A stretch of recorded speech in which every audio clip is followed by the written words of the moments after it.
Okay, everyone. So I guess we already given enough time for everyone to join and dial in and to be online. So as requested, please put your microphone on mute. Um, Two things, guys. Before we start, don't worry because at the end of this program, there will be freebies. We'll be giving out online freebies for everyone who attended. And also, we will be giving you a surprise from your faculty, okay? So you will be meeting your faculty, you'll be meeting your teachers for the entire semester, and of course, the freebie that I mentioned earlier. So I love free stuff. Me too. Yeah. So before we start, guys, like I mentioned, you can always use the chat box here at Google Meet for you to type in your questions. If you have questions, you can always type in, and you can always message your instructor to personalize the question, and then your instructor will be typing in the question that will be entertained towards the end of the program. Are we good, guys? Can we start now? Can I see a thumbs up for everyone? Okay, I see two or three. Yeah, very good. I believe that these are my students who are doing the thumbs up. Otherwise, they'll be tagged as absent today. Okay, so I have my students already dial in live stream and also here at Google Meet. So for the attendance, I'll be sending out the link in a bit.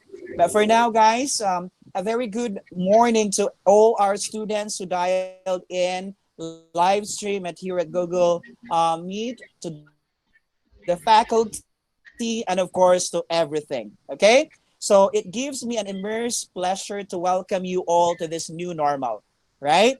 This is the new normal. This will be the new normal student orientation by the College of Computer Studies of the University of Cebu main campus. So I believe that this is a much awaited event for every freshman, right? So when I was a freshman, I always looked forward for every orientation.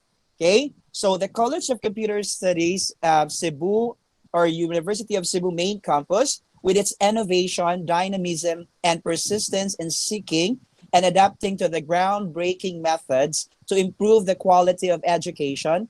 We are also known to be one of the leading computer college in the metro and also in the country, is now adapting to the new normal. And for us to start this program, I call on our dynamic Dean, Dr. Milvin Inyal, PhD, a sculptor of human character, integrity, and of course, a navigator of this flagship of knowledge, to give us his warm welcome remarks, to be followed by the introduction of the faculty and staff of the UC Main CCS and the program orientation that is after the Pambansang Awit and the UC Hymn. So everyone, let's be prepared for the national anthem and the UC Hymn.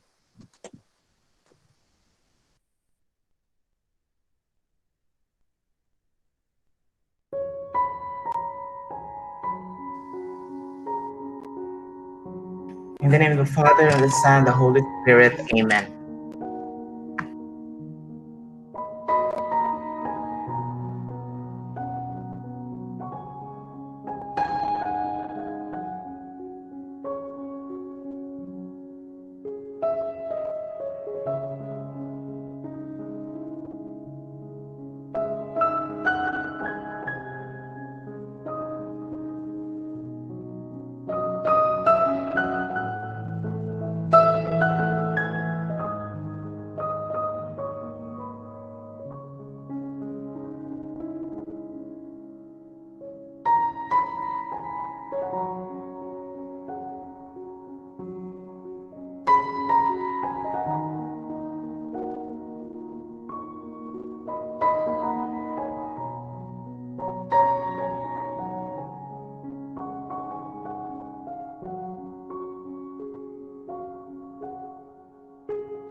Thy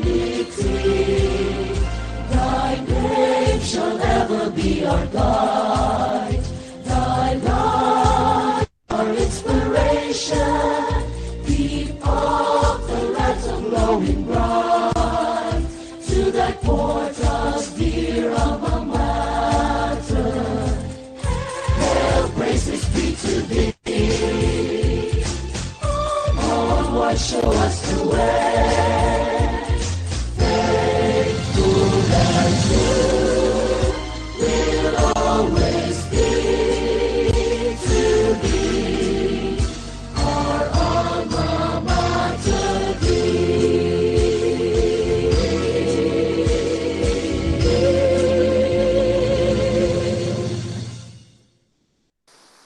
Okay, so again, let's welcome Dr. Melvin Inyal for the welcome remarks and the introduction of the faculty and staff of the UC Maine College of Computer Studies and the program orientation.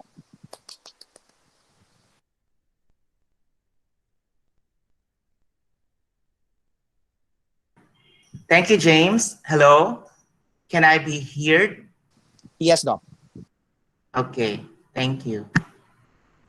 Okay, so valued faculty members who are here, equally valued students and their parents or benefactors behind the scenes, a very pleasant and encouraging morning to all of you. So this may sound so cliche, but I have to reiterate that we are in the new normal, all because of this COVID-19. We are doing most of our socio-economic activities virtually. This includes higher education. So we are not excluded. For most other colleges or courses, only lecture classes are offered this semester. The laboratory ones are deferred to second semester or once this pandemic is over. Thankfully though, in our case in CCS, both of your lecture and laboratory subjects are offered simply because it is very possible for us to offer them online. In fact, a good percentage of our IT workforce are on work from home basis, even without COVID-19. So we can also do lab from home in our curriculum. You only need a decent computer or a smartphone and internet connectivity. Most of you have attended the LMS training last Tuesday, but don't worry because you will have another round of LMS training next week. Just wait for the schedule to be posted. Today, however, we are all virtually gathered here for a more specific objective. That is to welcome and orient you, our beloved students, and perhaps your parents behind the scenes, to the University of Cebu College of Computer Studies, specifically the Associate in Computer Technology, Bachelor of Science in Information Technology, and Bachelor of Science in Computer Science programs.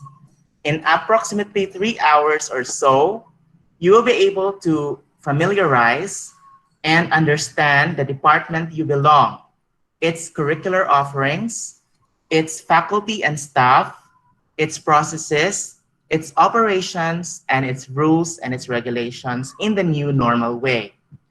Thank you for entrusting your future with UCCCS. Together, we will develop solution-oriented leaders and citizens in you. To the parents and benefactors, we thank you for the confidence in sending them to us.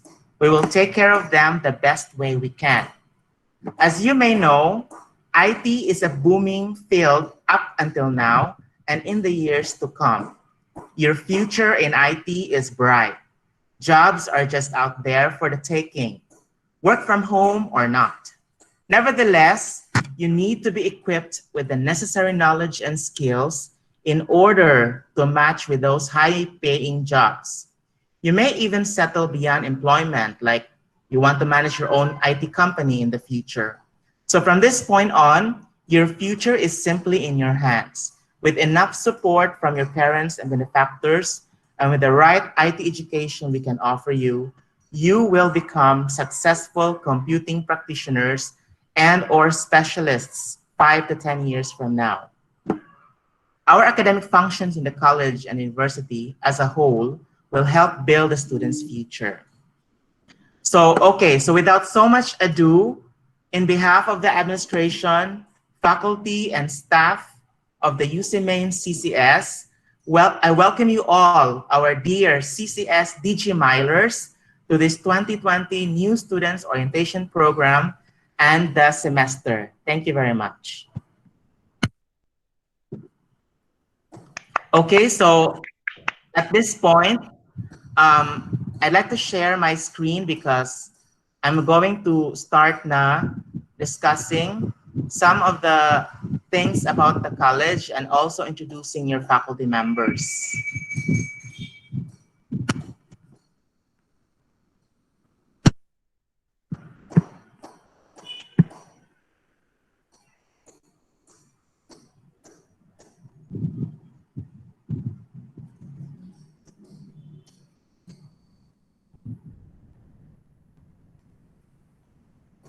So is my screen already seen?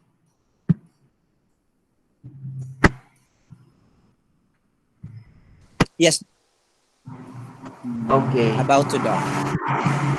thank you.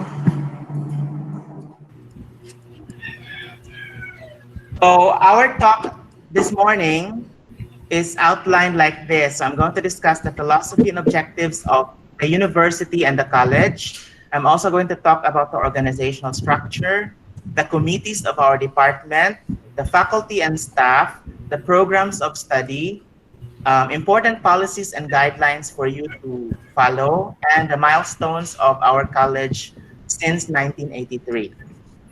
So let's start with the philosophy and objectives. So the UC's vision is three sentences. We have democratized quality education, meaning we wanted education to be affordable and to be available and accessible by everyone.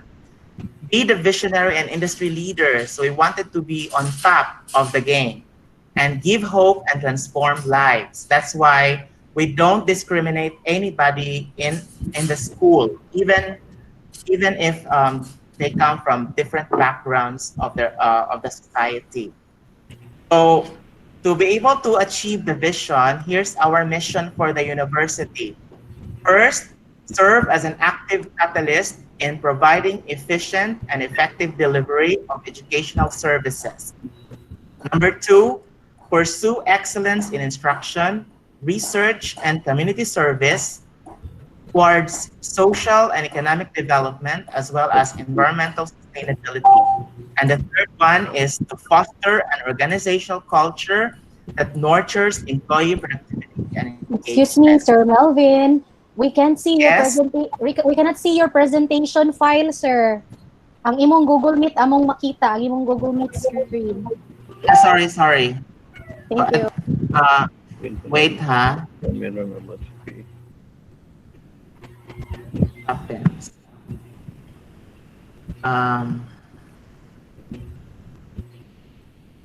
Sorry for that.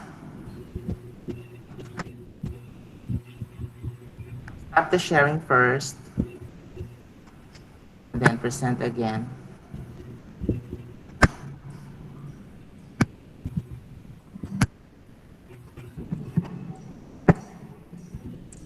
So again, here's our vision. Is it seen already?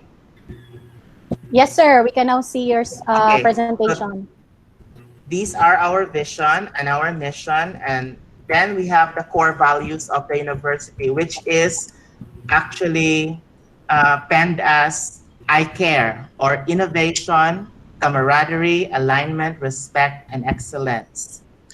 So for the CCS vision, our department is College of Computer Studies. This is our vision.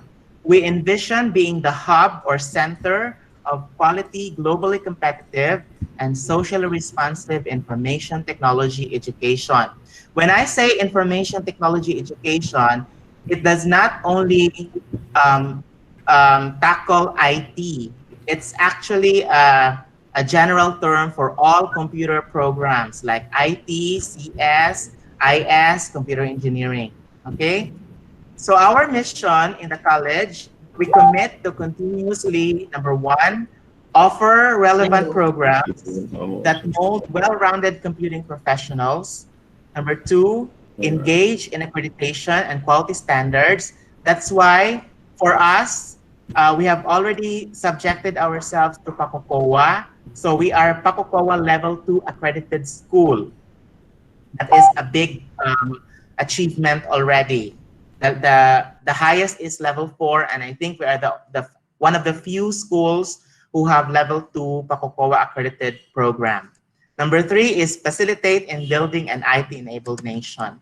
So while we have the core values for University of Cebu, which is I care, we also have the core values for our college, which are initiative, innovation, and service.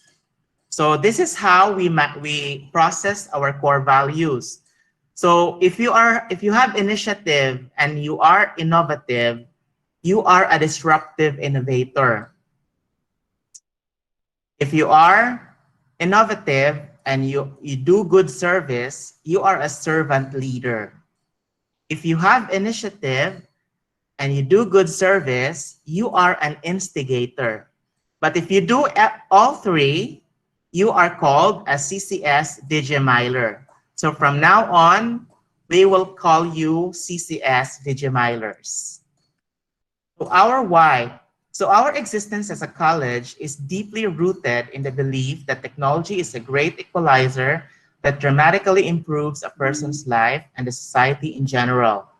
So to remain steadfast to our purpose, we designed our BSIT and BSCS programs with an end in mind, which is to produce globally competitive, socially responsive, and well-rounded computing professionals. So computing professionals is also known as ITE professionals, okay? So don't be confused with IT professionals and computing professionals. They are both the same. So that's why we have to do a lot of things to better ourselves and improve our system. So I have to share to you that in the latest survey done by jobstreet.com on what schools do hirers in Cebu prioritize, we bagged as #1 for IT. Okay, so we have to congratulate ourselves for that. And as a bit of encouragement also, your IT program or computer science program really lets you earn a lot. So these are the numbers, and these are increasing, especially that we are already doing work from home or new normal in the industry. So if you notice, these are the billionaires of the world, the top billionaires, top 20 billionaires of the world. And I'd like to highlight that all of them are into IT, but most of them are really doing IT businesses like them. So we have Jeff Bezos, we have Bill Gates, Mark Zuckerberg, Larry Page, Larry Ellison, Jack Ma. Okay, so who knows, you will become like that if you are really serious about IT or computer science, because your future is actually in your hands. So since we have the vision, mission, core values, and the goals and objectives of the university and the college, we tried to map them and try to come up with what kind of graduates will our UC CCS become when they already finish their degree. So these are the things. #1, you are a lifelong learner, meaning you will not stop learning even if you already graduate. Like you will do master's degrees, or you will do research, or you will build your own business and grow it. So that's lifelong learning. You are also an effective communicator. So you are effective communicator in writing and also verbal, as well as articulating your idea. Next is ethically responsible. So in everything that you do, you always abide with ethics. You don't do the out of the normal way. And then socially collaborative. So you are not only doing some things for yourself, but also for your community. And then team player. So in the company that you are going to be working, you have to be a team player. You just don't exist as one. No man is an island. So you have to team play. Okay. And then if you are a graduate of UCCCS, you're also technically competent in programming, in systems analysis, in coding, coding anything. So that's what we mean about technically competent. Entrepreneurial. So for those who are planning to do their own business after graduation, you're entrepreneurial. But for those who are not doing their business, you have an entrepreneurial mindset because our curriculum discusses a lot of things about entrepreneurship, especially technopreneurship, entrepreneurship in technology. And the last one is solution-oriented. We don't just discover the problems, we also try to look for solutions. So these are the 8 graduate attributes that you have to make sure that you gain right after graduating. Okay, because these are what we want you to become. The 8 graduate attributes of the University of Cebu College of Computer Studies graduates of BSIT and BSCS programs, as well as ACT. So we try to draw the anatomy of the UC Main CCS Digimiler.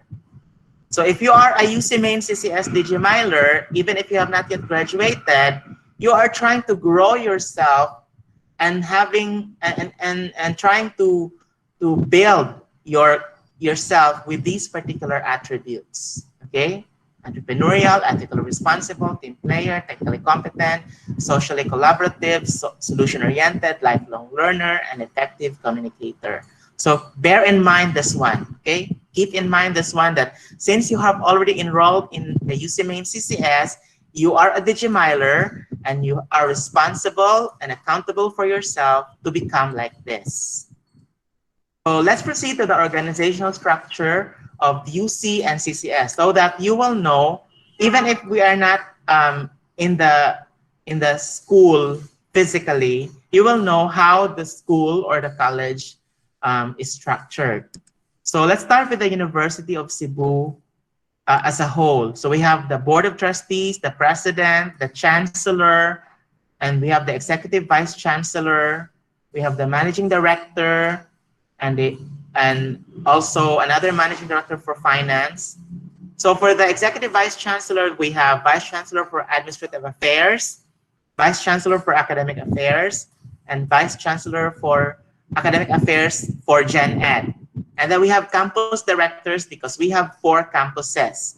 We have LM, Banilad, METC, and Maine, aside from the satellite campuses for senior high school and junior high school. And then somewhere in the campus directors part, we have the College of Computer Studies. Okay, so that's the organizational structure. You should know how to channel your thing, your stuff. You do not proceed immediately to the president if you have something. If you have problems, do not immediately proceed to the Board of Trustees because we are here in the college to take care of those problems. Okay? We have the top officials of UC. You have to also make sure that you know them. So we have the president or the owner of the school, Attorney Augusto W. Go. He is already in his 90s, but he is still very strong and steadfast. And we have his only daughter, Ms. Candice Gutchanoy, as our chancellor. And we have the top officials, Attorney Saraw Sad for Executive Vice Chancellor, Dr. Yolanda Saison, Academics, Dr. Annalisa Sun, Academics, and Maria Teresa Juchin, our administration. So for the College of Computer Studies, we have the Dean, and then we have the Secretary and office staff, and then we have the faculty for professional subjects and general education subjects. So for professional subjects, they are the major subjects. For Gen Ed subjects, they are the minor subjects. Okay, so just so you will understand what professional subjects and what general education subjects are. We also have the laboratory supervisors, and we have some college committees that are doing some organized activities. So here are let's start with the committees or directory virtual offices. We have the UCMA CCS. If you can screenshot or have a picture of this so that you will not you will know the email addresses of everyone. So for me, I have that email address and the secretary, and we have the official social media accounts. FB, IG, Twitter, and even TikTok, because we wanted to grow or build our TikTok academically. Kanang mga academics kanang about programming. Dili kay TikTok anang mga sayo-sayo, but TikTok kanang mga how snippets about programs or codes or how you hack a certain problem or how you solve a certain problem in computing. That's what we wanted our TikTok to build. For the CCS laboratories, sorry, that's not Mecca. Sorry for that. And then Mecca is our innovation hub. So we have an innovation hub in the campus, and it takes care of the entrepreneurship and innovation activities of the teachers and students. So if ever we are already back to normal, you can visit physically in the newly constructed facility, and expect that there will be virtual activities done by Mecca later on, even if we are not yet in school. We have Digerati. Our Digerati is the official student press or publication. We have the PISITS UCMAIN. This is the official student body organization, which stands for Philippine Society of IT Students UCMAIN chapter. Okay, so if you want to become an officer, stand by, because we will have our virtual elections soon. We have also CCS Cares, that is about community awareness, relations, and extension services. Okay, let's proceed to the introduction and acknowledgements of the staff and faculty. So let's start with Miss Amores. Ma'am Amores, can you please show up to be recognized? So she is a BSCS graduate, Master of Science in Computer Science graduate, and she has a PhD units in technology management. And she teaches systems analysis and design, software engineering, and programming. Next is Sir Neil Basabe. Hi, Sir Neil, are you there? Yes, Sir Melvin. Good morning. Okay. Good morning. So Sir Neil is a BSIT and MSIT graduate and teaches database systems, web development, and programming. Next up is Sir Leo Bermudez. Sir Leo, are you there? So Sir Leo is a Bachelor of Science in Computer Science and MSCS graduate who teaches data structures, .NET applications, and programming.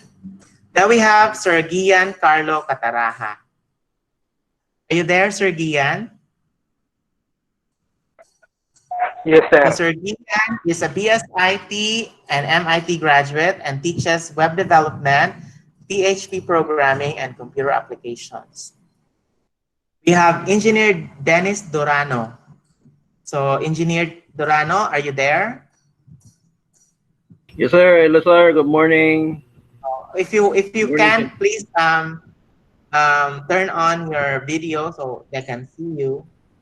So Sir Hi, Dorano, hello. yes, is a BS HOME graduate and an MIT candidate and teaches data structures, Android programming, and iOS applications, as well as embedded systems. Next is Sir Hubert Perolino. So Sir Hubert is a BSIT graduate, Master of Science in Teaching Computer Science graduate, and PhD and has PhD TM units, or almost there. And then teaches human-computer interaction, computer organization, operating systems, and web development. Hi, Sir Hubert. Hello. Good morning, everyone. Enjoy your stay with us, students. Okay. Thank you, Sir Hubert. Next is Sir Roger Intong. So Sir Roger Intong is a BSIM graduate or Information Management, MSIT graduate, and a CCNA accredited teacher. or Cisco Academy teacher and teaches project management, computer application. Roger, Okay, hello everyone. Welcome to CCS. sir. Next is myself, and then Dr. Satore. So Dr. Satore is was a Beehive project coordinator, and then she is a graduate of BS Math, major in computer science, and Master of Arts in Teaching Computer Science, and holds a doctorate degree in PhD Technological Management. She teaches technopreneurship, software engineering, database systems, discrete structures, and other math subjects in the curriculum. Hi, Ma'am Cheryl. Okay, so I'd like to acknowledge the Ma'am Cheryl. Siya mo'y host karon, so thank you for that. Next is Ma'am Emily Villasiran. So Ma'am Emily Villasiran is a BSIT graduate and Master of Information Technology graduate. She is also currently the Dean of the Cebu Eastern College's IT and teaches data structures, data analytics, web development, and programming. Hi, Ma'am Emily. So how about Ma'am Leia Ibanez? Are you there, Ma'am Leia? So Ma'am Leia is a BSICS graduate of University of Cebu and an MSIT candidate. She teaches ethics in ICT, web development, and computer applications. Next is our Nihongo teacher, Jean Amora. So we have a Nihongo in our curriculum, maybe in the senior years. So Ms. Jean Amora is a BSIT cum laude graduate and teaches Nihongo, Mandarin, and computer applications in our college. Next is we have Ma'am Richelle Bacos. Ma'am Richelle is a BSIT graduate of our school, an MIT candidate, and teaches web development, ethics in ICT, trends in ICT, and programming. And Sir James Bisinga, who was hosting. Hi, Sir James. Hi, good morning, everyone, and So everything. Sir James is a BSIT graduate and a Master of Science in Information Technology graduate. Although he is a part-time teacher because he is doing industry job outside, and he teaches computer applications and programming. Thank you, Sir James. Next is Sir Artemio Cabrillos. Is he around? Sir Artemio is a BSIT graduate, MIT graduate, and a candidate in Doctor in Information Technology. He teaches web development, PHP programming, and computer applications. Next is Sir Franz Youssef Caminade. He's not on leave. He's already active now. Sir Franz, are you there? So Sir Franz is a BSICS graduate and an MSIT candidate. He teaches multimedia systems, ethics in ICT, technical writing, and computer applications. Next is Sir Bell Campanilla. Hi, Sir Bell, are you there?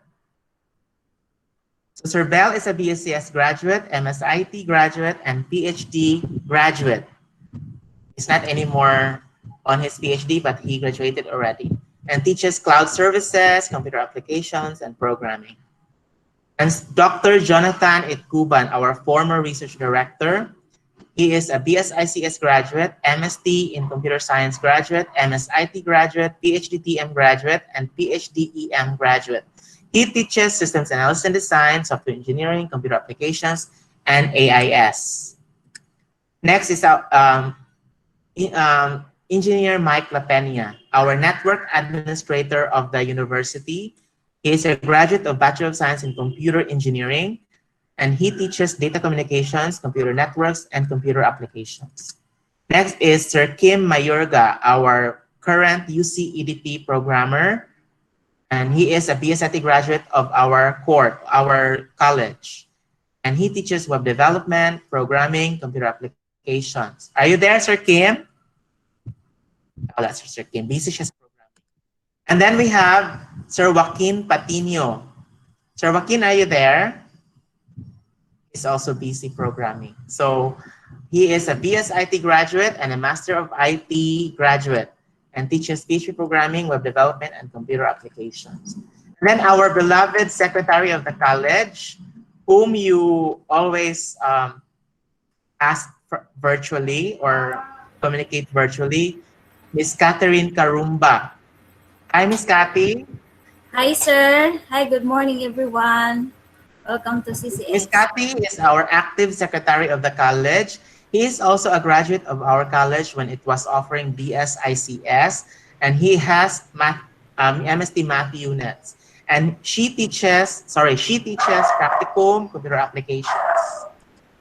Then we have Sir Jeff Salimbangon, our laboratory supervisor. Sir Jeff, are you there? So Sir Jeff is a BS ComE graduate, and he's into graduating his MECE program. And he teaches embedded systems, operating systems, computer organization, and computer applications. Then we have Miss Jera Marie Soon, our laboratory technical staff. And she is a graduate of our college, and she teaches computer applications. Hi, Miss Jera. Okay, wala siya. Next is we Hi, have sir. Gail Garciano. Okay. Thank you. Sir Gail Gasciano is our laboratory technical staff, and he is a Bachelor of Science in Information Technology. Okay, so those are the faculty and staff of the University of Cebu College of Computer Studies Department. I hope that you get to know them even virtually, and we also hope that we can meet each other physically once the pandemic is over. Okay, we are hopeful for that. So next is the program of study. So we have bachelor in our college. We offer three programs, or two Bachelor of Science programs and one associate program. So one Bachelor of Science in Information Technology, and the new Bachelor of Science in Computer Science, and we have associate in Computer Technology, which is actually the first 2 years of IT and CS. So para makasabot mo kanang inyong BSIT o BSCS, kung mahuman na ninyo 4 years, mo graduate mo BSCS o BSIT. Pero kung kutob ra mo 2 years na kumpleto ninyo ang first 2 years niya, di na jud mo kapadayon because of economic baron or any particular reason, pwede mo graduate og ACT. So di masayang inyong 2 years kay maka-apply man mo og associate in computer technology. Tagaan gyapon mo ana og diploma. Do you understand? So our programs are ladderized. Don't worry if you are not able to complete the 4, but you are okay with the 2, it's fine. You can get the 2-year associate without having to take other subjects nga kuan kanang required sa ACT. Basta ang first 2 years, ACT na siya. Okay? So I hope we're clear on that. So I'd like also to let you understand what are the differences of the different computing disciplines. So in the computing world, we have programs like computer science, information systems, computer engineering, software engineering, and information technology. In our case, we only offer CS and IT. Okay, take note of that, CS and IT. For Banilad, they offer IT and IS. For LM or Lapu-Lapu Mandawi Campus, they offer IT and CS, just like us. Okay? But I'd like to let you understand kung sa may kalainan sa 5. Okay? So first is, imagine that this is the computing problem space. So we have, for the x-axis, we have the theory, principles, and then up to application deployment, application deployment. And then we have computer hardware, systems infrastructure, software methods and technologies, application technologies, and organizational issues and information systems. So this is the computing problem space. Let's start with computer engineering. So computer engineering is the design and construction of computers and computer-based systems. It is the study of hardware, software, communications like internet, and the interaction among them. So this is how it looks like. So for the theory and application, computer engineering has it all for computer hardware and architecture and systems infrastructure, and a little bit of software methods and technologies, but they don't have the application technologies and the organizational issues and information systems of the business. Do you follow? Next is software engineering. So some other schools in the country are offering Bachelor of Science in Software Engineering.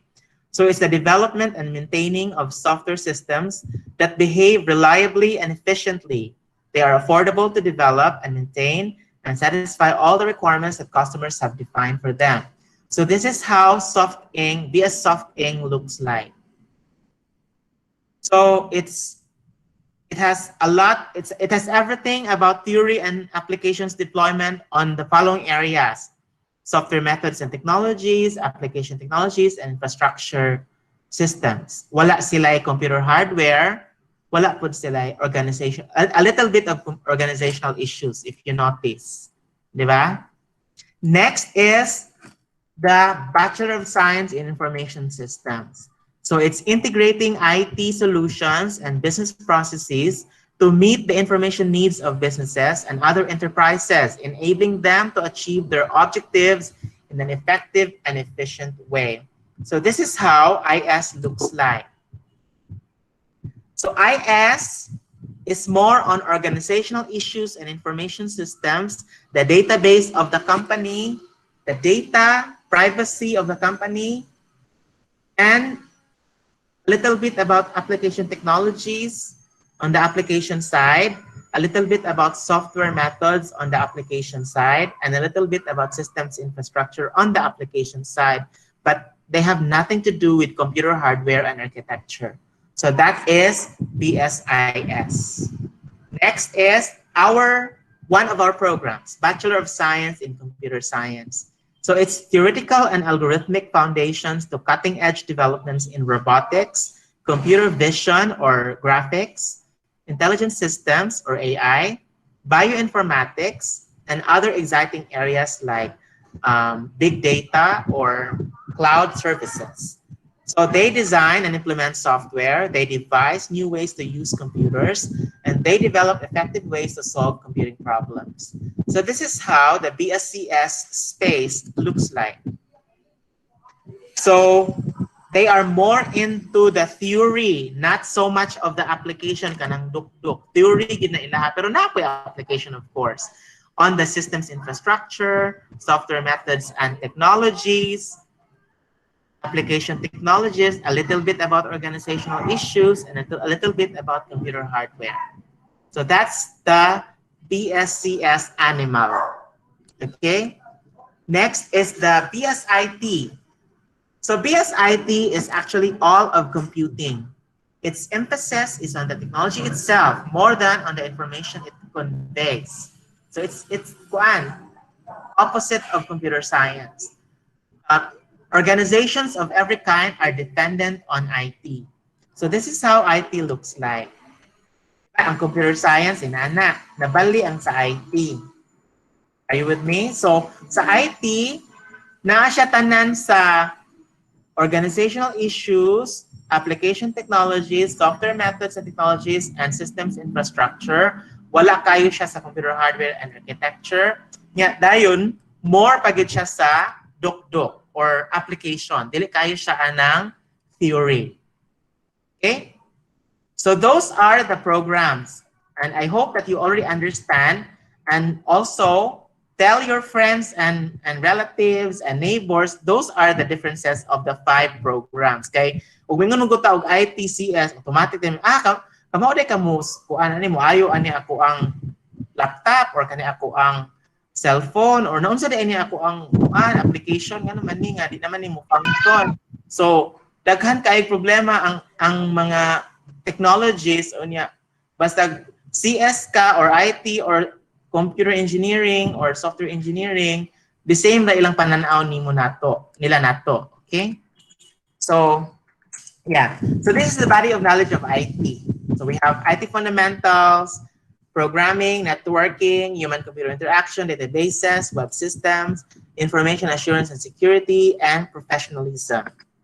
So these are the jobs of the IT graduate. So if you finish your IT curriculum, you will become an applications developer, business process analyst, data quality specialist, database administrator, entrepreneur in IT industry, and so on. Okay, these are a lot of jobs, and jobs in IT are created once in a while. I mean, a lot of ways in just a snap. Okay, daghan kayo job sa IT nga ma-create nga wala pa ni exist. So mauna nga, we are really a fast-paced field. We have to also keep up with the fast pace of IT. Okay? So if you don't want to be employed, kay ganahan ka magkuan, magtukod ng negosyo sa IT, pwede pod kay gitagaan. We are also teaching you how to become entrepreneurs in IT, especially in the 3rd year and 4th year levels. Okay, so this is the body of knowledge of CS. So information assurance security, networking communication, platform-based development, parallel and distributed computing, software development fundamentals, systems fundamentals. And these are the jobs. So pwede, sa pagkakaroon manggod in this world, ang mga CS jobs kay kuhaon pud sa IT.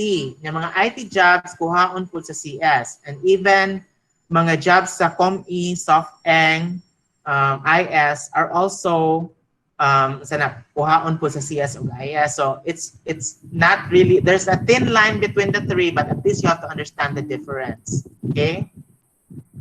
These are the ACT jobs. So if you just graduate ACT, it's okay because you have a lot of jobs to also land on. Okay? Like customer service representative in call centers or knowledge process outsourcing companies, data encoders, analysts of data, network staff, even programmer, quality tester, web designer, okay? So to be able to reach your goal in becoming those things in IT and in CS, these are our PEO or program educational objectives. So a few years after, maunsa naman mo.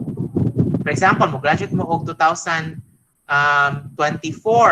And ika 2025, 26, 27, unsa na may mahitabo ninyo. So we really wish that you become successful IT practitioners or specialists. You develop into champions in the pursuit of lifelong learning. Di ka mo hunong og learn. And yeah, of course, you have to bring with you the standards of professionalism, corporate conduct, and the UC and CCS core values. Katong I-CARE o katong IIS. Core values of CCS Digiviler. So these are the outcomes.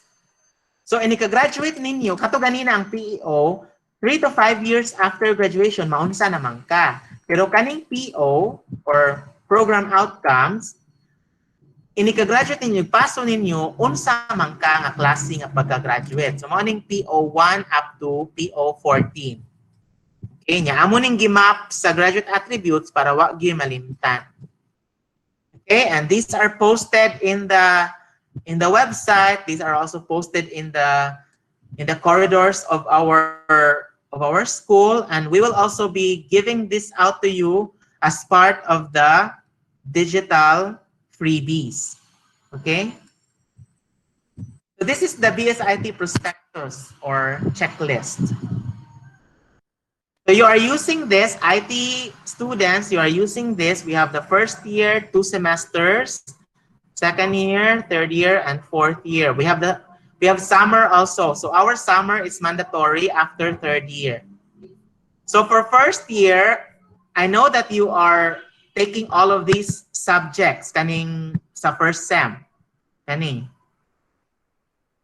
Sa ubang mga kuan, mga courses, luoy sila kay ang ilahang mga subjects nga naay laboratory wala gi-offer karon adto pa nila kwaon next sem. So magdubli na ilang subjects ining next sem. Ang katong subjects sa second sem o mga subjects nga wa gi-offer pag first sem. Pero sa atong case, fortunately, thankfully, tanan natong subjects gi-offer nato. So di mo mabihan in next sem ang inyong subjects katura pong sa second sem. Dili mo ma-bombard og subjects. Okay? Nya sa second year, mao ninyo mga subjects, we will be discussing more about the curriculum if we have already organized another activity. But I'd like to emphasize that kaning mga mga green circles or green dots, ang pasabot ani is unsa na siya, elective nga course, IT or free elective. So kung one green dot, IT elective course. Kung two green dots, free elective course. Okay, so ang pasabot ana is kaning mga elective sa third year o fourth year, makapili mo. Okay, so amo nang gibutang IT elective, nya ITL dash dash dash, mupili ra mo ana sa ubos. Pero ayaw mo pagpili sa IT elective nga 2 dots kay ang 1 dot na araman diri tanan. 2 dots na diri. Okay, are you following? So for some legends like kaning 2 asterisk must finish all first year to second year courses, we have to make sure that you follow the prerequisite. So for the first year, wala pa prerequisites ang subjects ninyo gawas sa katong inyong high school.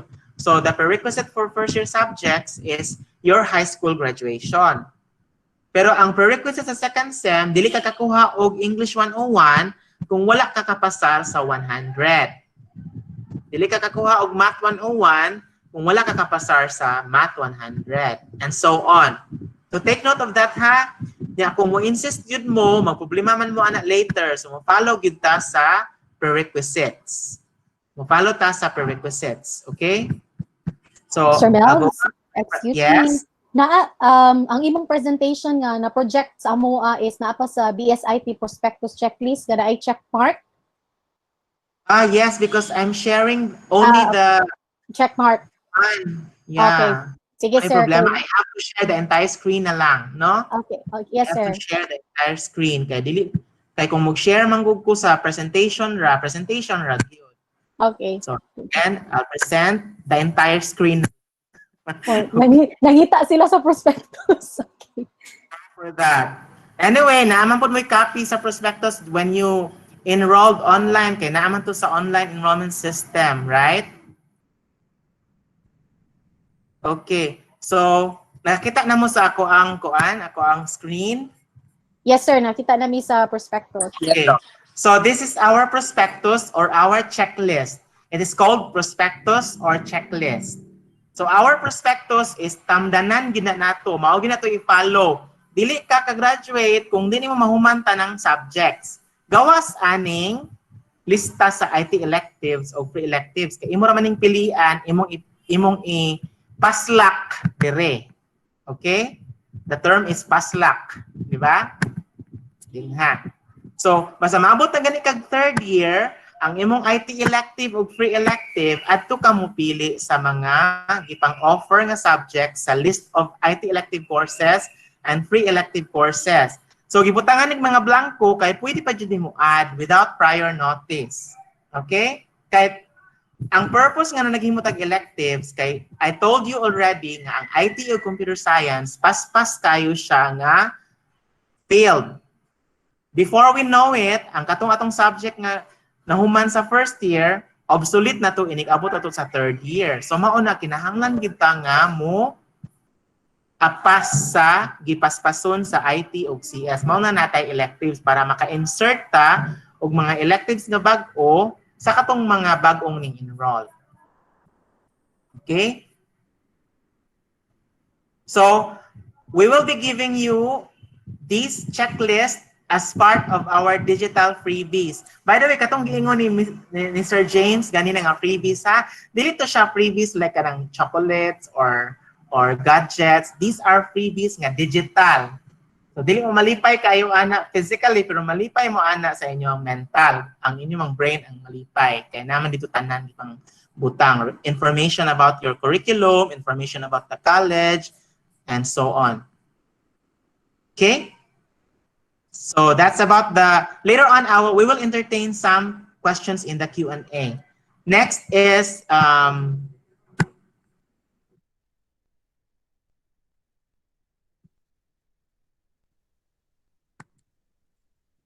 the PEO of ComSci students. So parihara sa IT pero you are computer science practitioners. And these are the program outcomes. Ang program outcome sa IT 14 ka buok. Pero ang program outcome sa CS 11 ra. Again, unsay kalainan sa PEO ug PO, ang program outcome katunang unsa na may mahitabo nimo kung mopaso na ka sa Cebu Coliseum. What kind of graduate are you? Mao na ang program outcomes. Ang program educational objectives, what kind of what will you become? What are you now 3 to 5 years after graduating IT or CS? Okay? So mao na siya ang kalainan sa program outcomes o program educational objectives.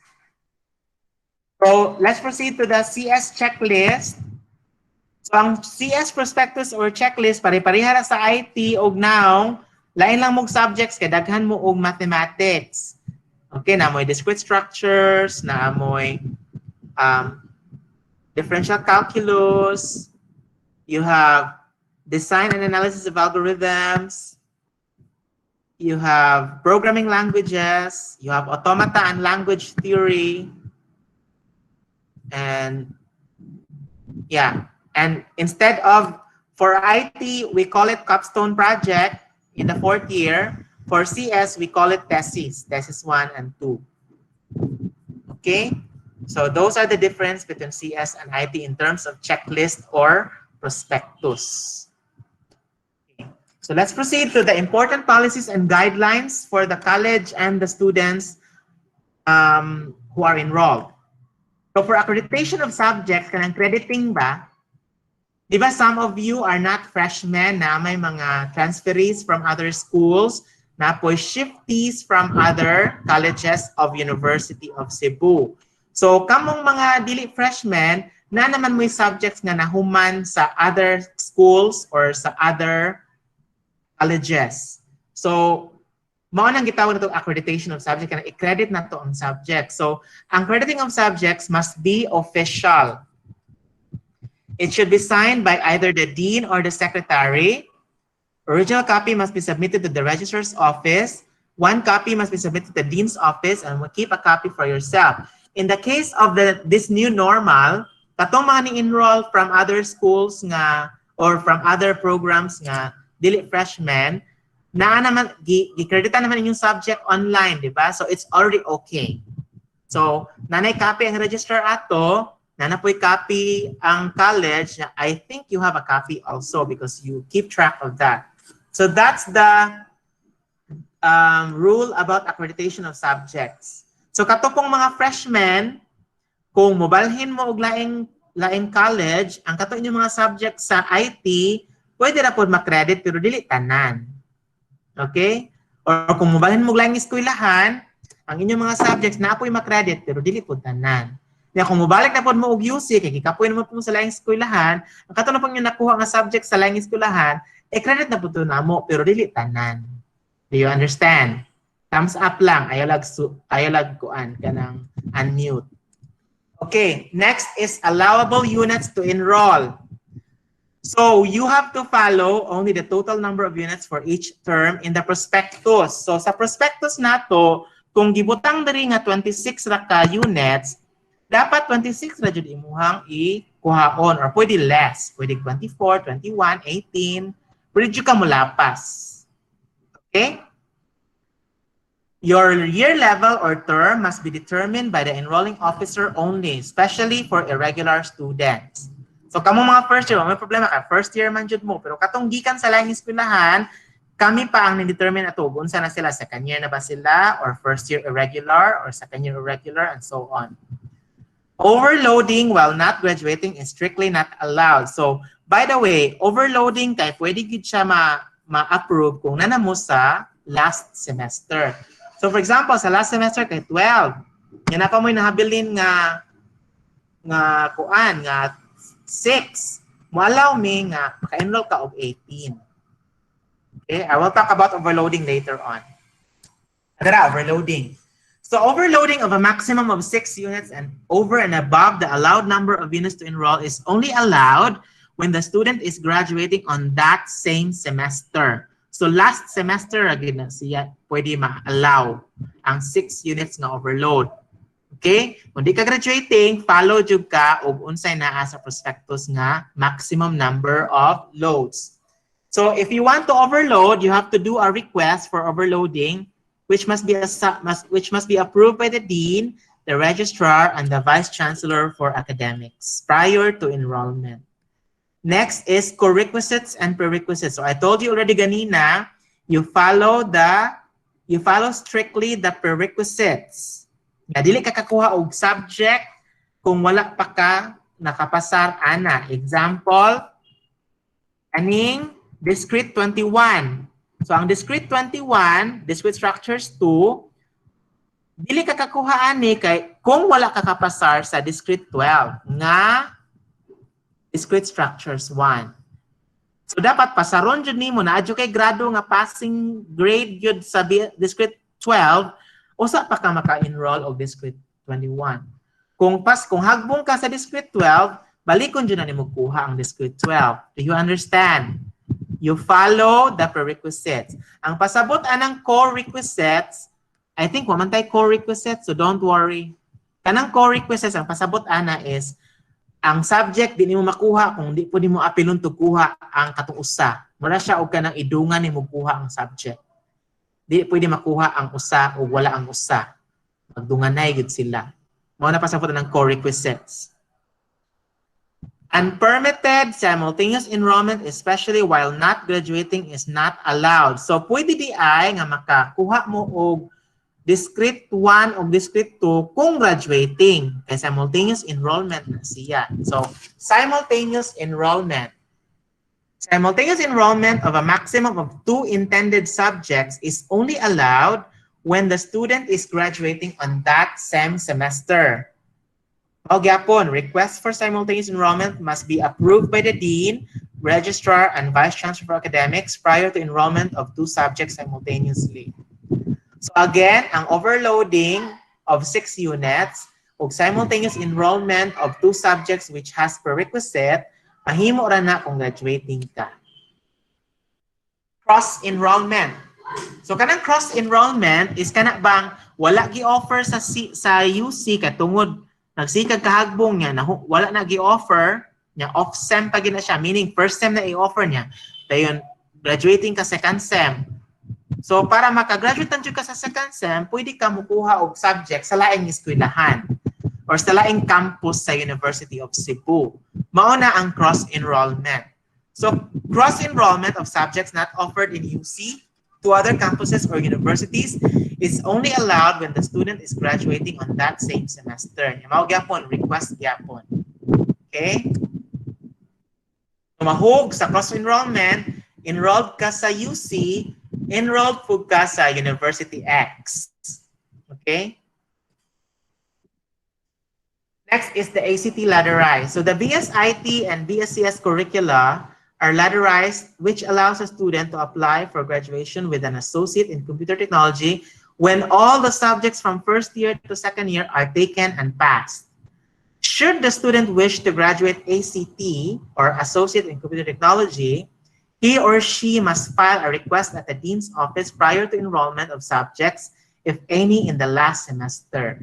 Okay? So for example, kung ning-give up na gyud ang imong parents, kuto ra gyud second year, ayaw ka gool kay makagraduate gyapon kag 2 years, makatrabaho gyapon ka, nga while nagtrabaho ka, pwede po ka magsigig enroll o ginahinay para humanon jud nimo ang 3rd year o 4th year. So that is what we call ACT ladderized to the BSIT and BSCS program. Okay? Those are about the programs of study. So let's talk about the milestones of the college, because I wanted you to be excited also that you belong to the college already. So these are the best features of our college. So we started IT first in 1983. We are a level 2 Pacocoa accredited university until 2021, or kaya mag-level 3 na tayo ni ka 2021 or this year. We are a Cisco Regional Academy University. We are an IBM Earn As You Learn program grantee. We are a Microsoft Imagine School. We are Smart Suite Partner School. And then we have 3 campuses offering aligned curricula. So kung banan mo laing campus, di mo problema kay parihara o checklist or prospectus. And we are using the OBE and OBTL approach, kind of outcomes-based education. And then we have the state-of-the-art laboratories with branded PCs. Wala tayong mga clone nga PCs, puros branded. Ang problema lang, wala tayong laboratory sessions now. So mauna nga, we hope and pray nga mabalik na ang normal para adto na ta sa eskwelahan. Our laboratories are really good, and we have 1 Mac laboratory which houses the iOS programming. So our PACOCOR accreditation started in 2011 up to 2016. We gained the level 2, and for 2020 or 2019, because of the pandemic, ma-delay ta o apply for level 3, but we are going to apply for level 3. Okay? And we are also active in startup competitions, and we are national champions in a lot of years already. Okay, and also startup competitions for Smart Sweep. This is Philippine Startup Challenge. This is Smart Sweep. We are partners of these entities. We have IBM, Cisco, Microsoft, DevCon, Sweep, IdeaSpace, Tech Talks, Moodle, and so on. So these are the initiatives of the University of the Cebu College of Computer Studies. You will have a copy in PDF of this slide as part of the digital freebies. Thank you very much. Kailangan patag-istoryahan. So, Sir James, do we proceed to the Q&A, or we will just proceed to the further presentations? We'll have the Q&A towards the end, Doc Melvin. So for now, if you have no questions, guys, or if you are still formulating your questions, what we can do actually is to utilize the chat box. You can always tap your instructor for them to ask questions in your behalf. Again, Sir Melvin, thank you for that very inciting information about the college, about our courses and our journey in this new normal, together with the family of the College of Computer Studies at UC main campus. So guys, let's give a round of applause to Doc Melvin for the wonderful insight this morning. So thank you, sir. So this time, it is my privilege again to welcome an ever-active and overly prepared colleague, a visionary with rich experience in the field of academics and industry. To give us insight about teaching and learning in the new normal, ladies and gentlemen, please welcome Dr. Cheryl Satori Estela, PhD. Hi, everyone. Good morning. Good morning, CCS DJ Milers. Good morning. Okay, so let me share my screen morning. first. Maayong buntag natong tanan, no? Okay, sige. So I will be talking about learning in the new normal, because there is a need for us to really understand the dynamics of learning in this unprecedented time, because it's totally different, no? When we learn in the classroom, when we learn face to face, like we could have face to face interactions with our teacher, and then interactions with our classmates. So kung maglibog ta sa concepts, kuhito na nato atong classmates, magpa-explain ta, or if we have questions, we could just pop in sa faculty room and ask questions, or kung magsugat ta sa atong teacher sa canteen, we could just ask questions as quick as possible. But this time it's totally different. So we're going to touch on how the learning in the new normal would be like. So for this morning, we're going to talk about distance learning, and then we will have the UC main CCS learning modalities, and third is how to cope with distance learning. How are you going to cope loneliness, feeling isolated, lack of interest, because eventually you will experience this as the day progresses, no, towards the end of the semester. Mafeel ninyo tanan. So how do we keep motivated and focused. Okay, so first, distance learning, also another, also known as correspondence education or distance education or home study. Parihara na sila. It is a form of education where there is little or no face-to-face interaction between students and their instructors. So in other words, distance learning means study from home. Okay, so if there is what we call work from home, then there is what we call study or learn from home. So that's the distance learning.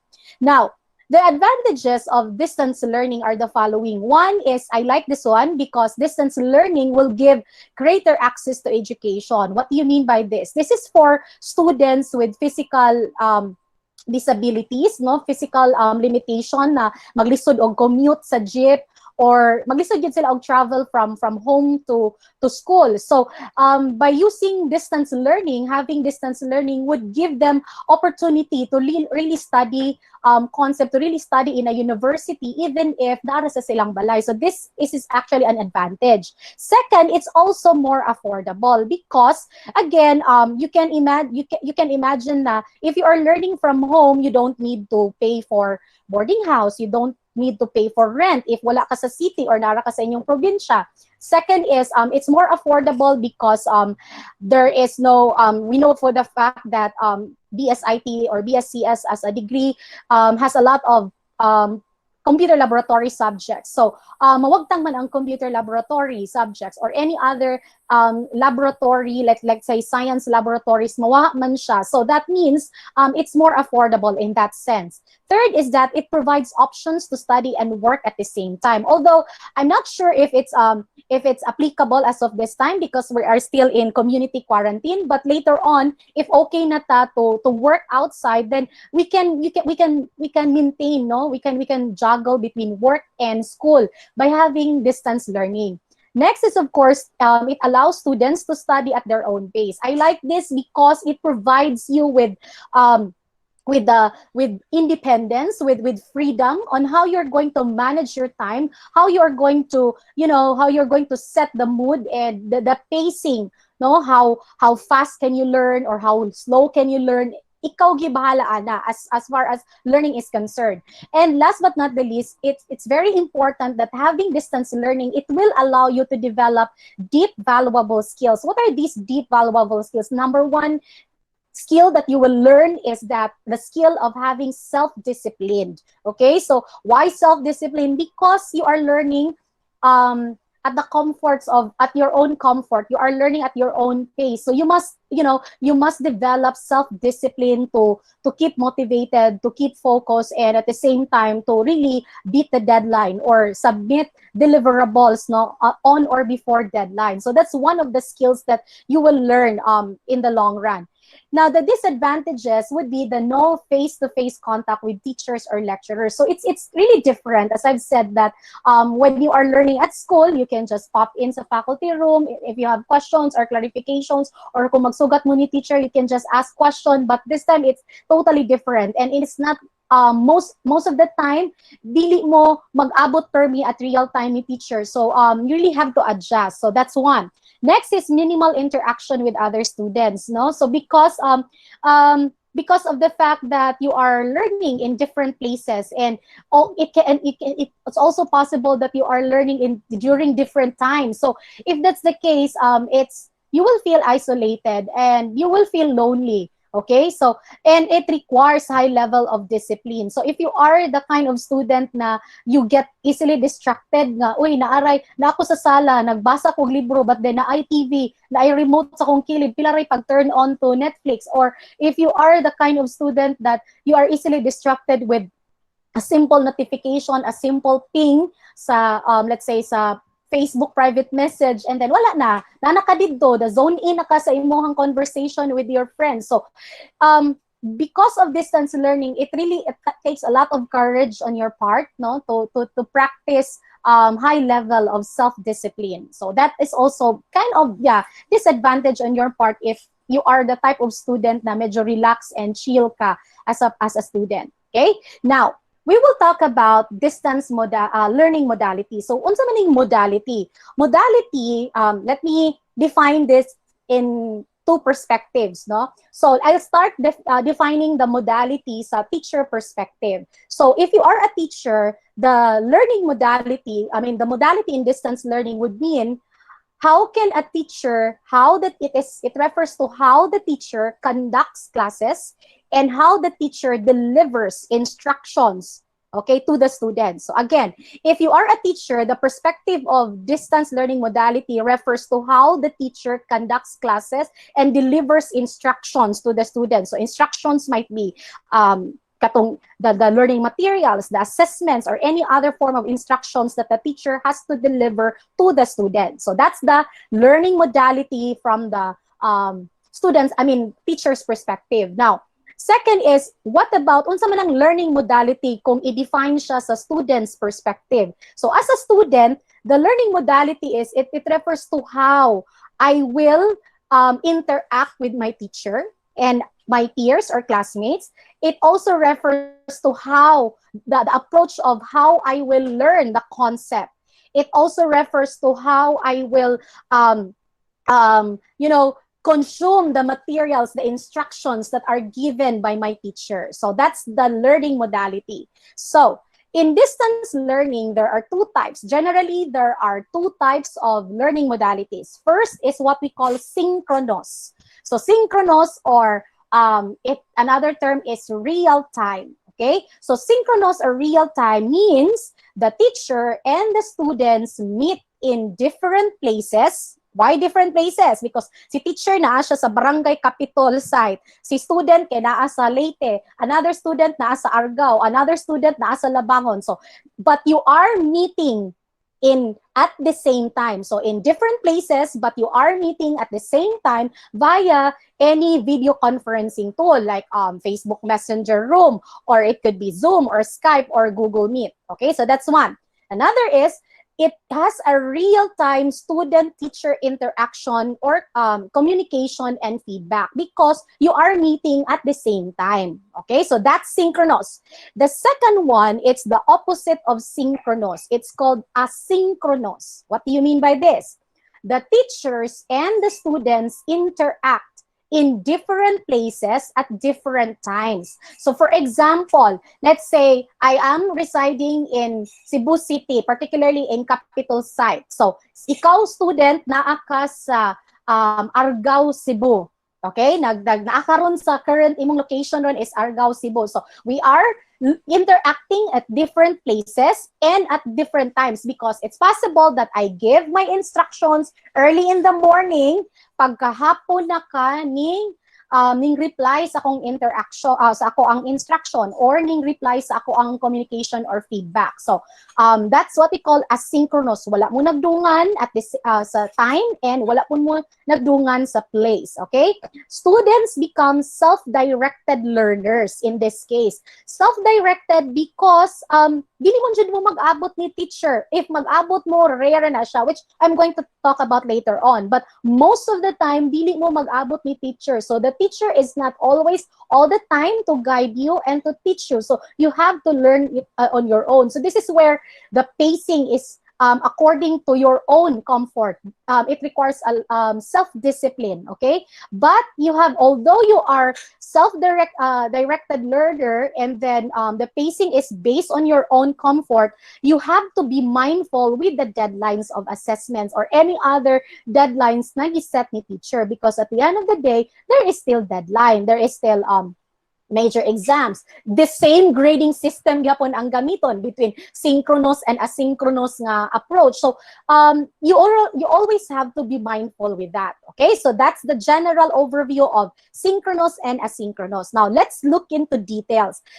When we talk about synchronous learning modality, okay, the advantages of that is it has the feel, no, the vibe. It looks like a real face-to-face, looks like, pero ang feel lang ang vibe, but not face-to-face, definitely. So there is still classroom management, okay? You can still interact with your classmates. The learning approach is dynamic because, again, real-time interaction with your teacher and real-time interaction with your peers. And the you know, there is what we call instructional depth, because if there are concepts that are not clear to you, you can always ask the teacher to rediscuss or present again the concept, or you can always ask the teacher to give more examples, in-depth examples. So it's that, those are the advantages. Now, the disadvantages of this, kung mag-synchronous learning ka nga modality, you have to follow rigid schedule, because pareha man gyud siya face-to-face nga, there is a class schedule. Like mong klase is, let's say, 7:30 in the morning to 9 in the morning. Example lang ni Hanya, synchronous ka. So, matag yung kag sayo, kay, bisan pag naara ka sa inyong balay, learning from home, mumatag yapon kag sayo, because synchronous man ang imuhang modality. And the teacher has to follow, there is a schedule, class schedule that has to be followed. And good luck, this is one disadvantage. If although synchronous is very applicable, no, it's very appropriate for students with fast and stable internet, but what if mag-brown out, diba? So paspas ang imong internet, okay siya, but then what if mag-brown out? What if mukagang akong computer? So you will encounter technical difficulties. That's one of the disadvantages, no, hiccups, technology hiccups, also one of the disadvantages of synchronous learning modality. Okay? The second one is asynchronous. Unsa may nakanindot ani niya?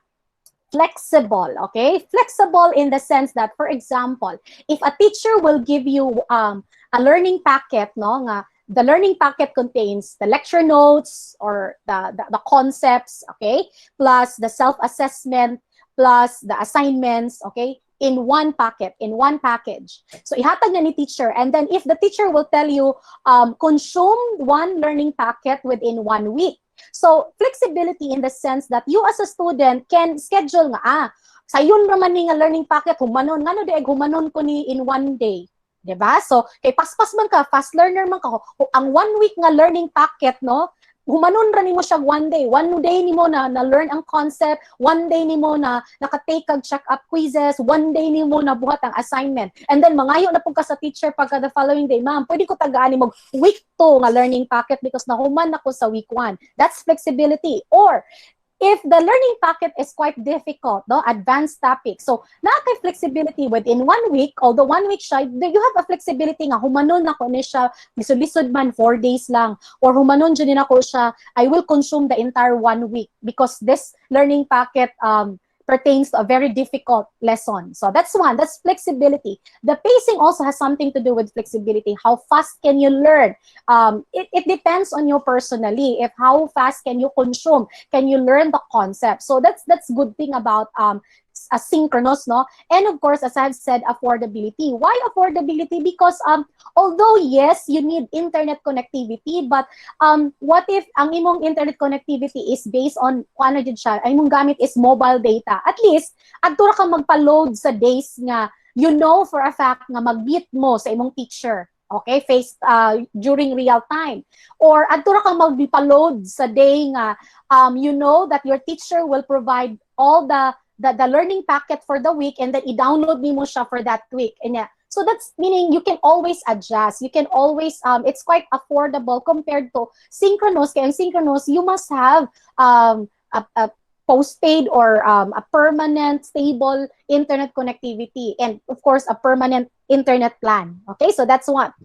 Next is we have unsa may disadvantages. So this is one of the things that I felt no during the katong nag-teach ko og summer teach from home nga summer classes. So you would feel isolated. And why? Because na feel gay nako nga teacher ko, how much more nga student? Because at the end of the day, sometimes you would question nga, naabagid ko kay classmate, no? I mean, naabagid exist ba gid akong maestra or basin char ra to siya? Diba? So, basin automated ra to nga email message nga gisend. And it's also the same thing with me when I was teaching summer classes, no, nga asynchronous nga style nga nabagi ko yung mga estudyante. So that means you feel isolated, and because of this, it may, as the day progresses, eventually it leads to the risk of apathy, meaning it leads to lack of interest.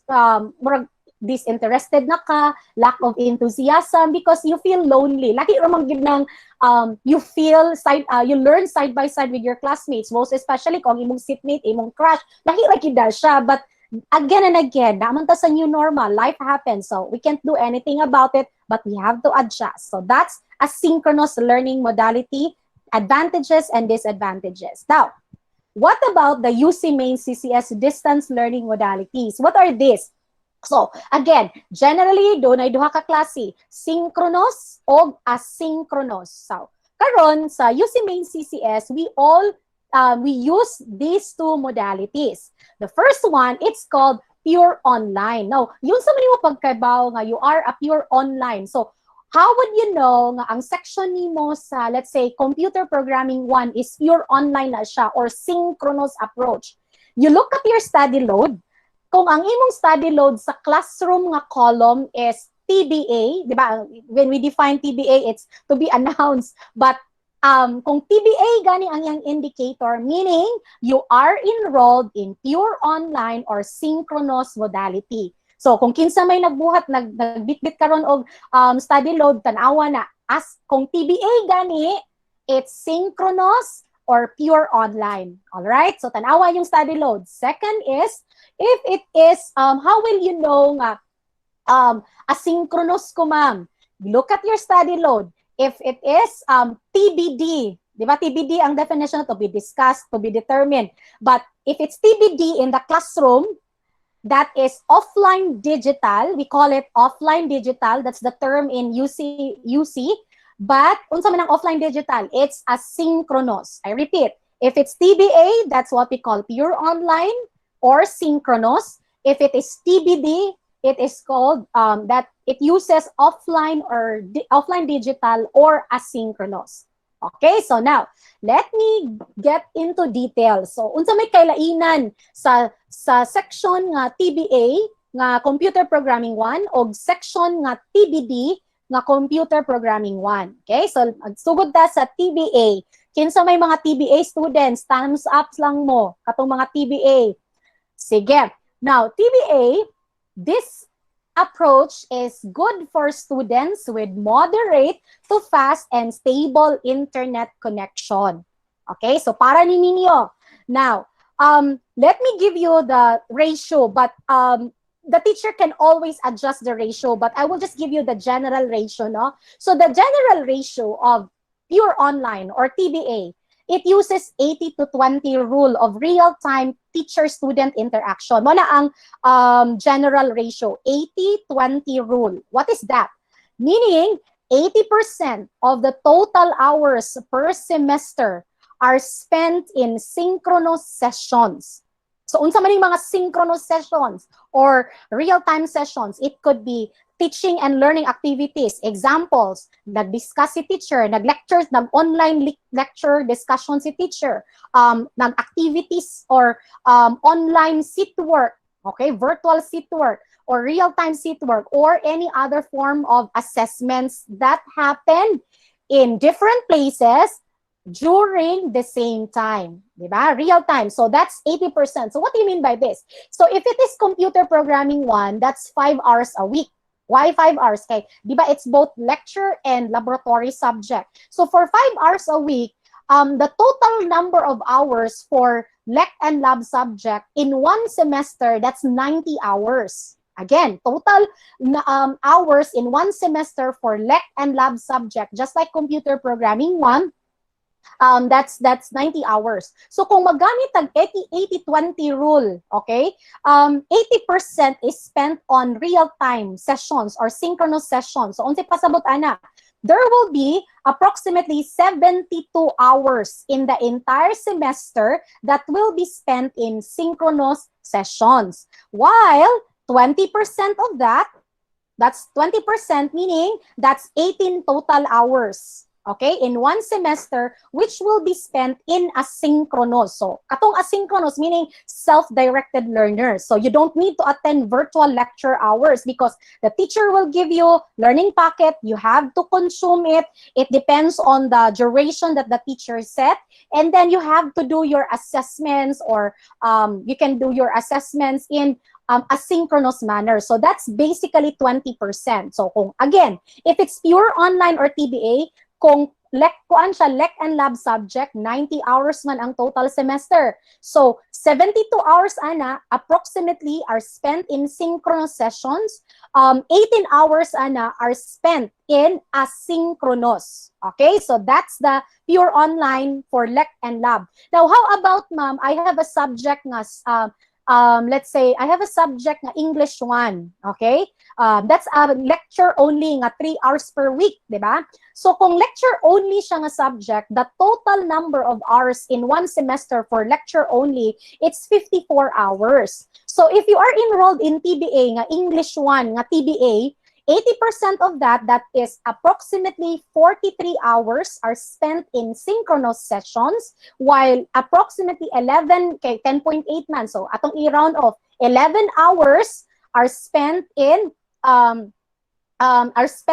synchronous, okay, are spent in asynchronous. So again, 80%, 43 hours in synchronous, 11 hours in asynchronous. So that's TBA.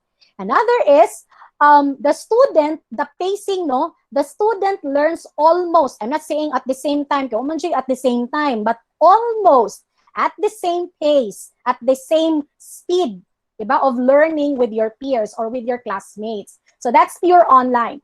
Now, the tools that you will use in pure online are the same, just like in asynchronous as well. So you will use eThink LMS, G Suite products from Google Meet to Gmail to Google Classroom and so on, Zoom, Messenger Room, Skype, etc. So those are some of the tech tools, okay?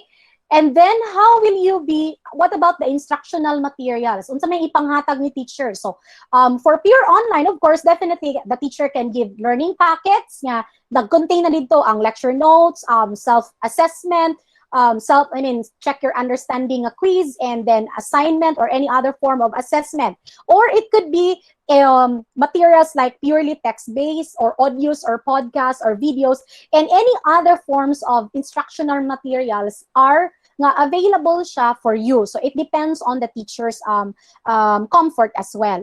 And then, how will you be monitored if it's pure online? So the priority on monitoring for pure online class is based on synchronous session participation. So mura gyapon siya og klase nga face-to-face nga musud ka sa tong klase kay i-check ang attendance nga kung present ka dito sa klase, you can have all the luxury to ask questions to your teacher, magpa-explain kag balik, mangutana ka, magpatudlo ka, whatever. So synchronous session participation, that's the #1 priority for monitoring, no? You as an online and pure online nga student. And then followed by weekly journal or learning logs. So those are the things, no, that are used for monitoring your progress. And then how will you be assessed? So assessments can be in the form still, just like traditional setup. Formative, like assessment for learning, or summative assessment, like or assessment of learning. So pariha ra gyapon siya. Now, let's go to offline digital. So kinsa man tong mga TBA, ang study load kay naka TBA ang classroom or asynchronous. So what is this? This is good for students with slow and unstable internet connection. Okay, para ninyo. So what is the ratio, no? So unsa may rule niya? Bali siya. This is reverse. So if the pure online is 80-20, 80% synchronous, 20 asynchronous, this time it's different. 20-80 rule of real-time teacher-student interaction. What do you mean by this? It means 20% of the total hours per semester are spent in synchronous sessions. So if it's computer laboratory with Lec and Lab, computer programming 1 rather, Lec and Lab siya nga subject, 90 hours man per semester. So 20%, that's 18 hours are spent in one semester in synchronous sessions. While 72 hours or 80% of the total hours per semester are spent in asynchronous or self-directed learning or assessment. So this diligid na siya musud nga you must have a high level of self-discipline. Okay? Kay most of the time you spend it with yourself. Okay? So that's 80%. Now, Ma'am Che, sorry, yes? excuse me. They're asking if the offline digital was mistakenly tagged as TBA or should be TBD. TBD. Yes, I mean, it's just mistakenly tagged. But in my previous, diba, slide, it's TBD. TBD na siya. Sa'yo, Okay, Prof. guys, it's Ana. TBD. Okay, I repeat. Okay, if we go back to our previous slide, it is TBD. But yeah, the mistaken, I will correct this one. Okay, next. So we have the next one is the student takes charge of his or her own learning. Okay, so you have to take charge of your own learning because 80% of the time is spent learning alone. So, nahimo kang self-directed learner. And then tech tools. So the same thing. So as you can see, the same, scenarios as to tech tools ang magamit nimo when even if you are using TBD or asynchronous. Why? Because of the fact that you will still use e-think LMS to submit your deliverables, to take quizzes. You will still use check your email for communication and feedback. And remember that even if it is asynchronous, there is still 20% wherein you have to meet 20% of the time that you have to meet with your teacher real time. So magamit gyapon o Google Meet, Zoom, or any other video conferencing tool. So as to the tech tools, they are the same. Okay, next, how are the instructional materials would look like? It's still the same with pure online, no? With synchronous learning packets, materials may come in learning packets, or it may come with anam-anam, text-based materials, audios, podcasts, or videos. Okay, next, how will you be monitored? So if the synchronous, ang high priority of monitoring is your attendance to virtual sessions, this time, ang high priority of monitoring is your weekly or daily check-in. So it depends. Some teachers will require you to check in daily. What do you mean by check in daily? Kung email ang pag-communication, primary communication ni teacher, mingon siya, mag-send kong email every day, ang check-in, Ana, would mean you reply to that email na, yes ma'am, I understand, yes ma'am, noted, or kung na-form nga paansiran si teacher sa daily check-in, then you answer to that form. If the teacher style is weekly nga check-in, mag-send siya 1 week nga worth of contents, and then you check in. So meaning you reply to the teacher's email or mag-GC, mo private message baka kaniya. The point of check-in is for the teacher to know nga, yes, nakabasa siya sa kong instruction, yes, naa din siya, ni-exist pa day siya, padayon pa siya sa kong klase. Okay, so that's the purpose of week check-in. So that's given a high priority for asynchronous. Okay, and then of course coupled with learning journal or week learning logs. Okay, so that's also another way of monitoring. And then how will you be assessed? It's the same approach as synchronous or pure online because there is still formative and summative assessments. Okay, so parihara. Grading system, kamantay mo, wa na ko gi-mention because parihara pod ang grading system.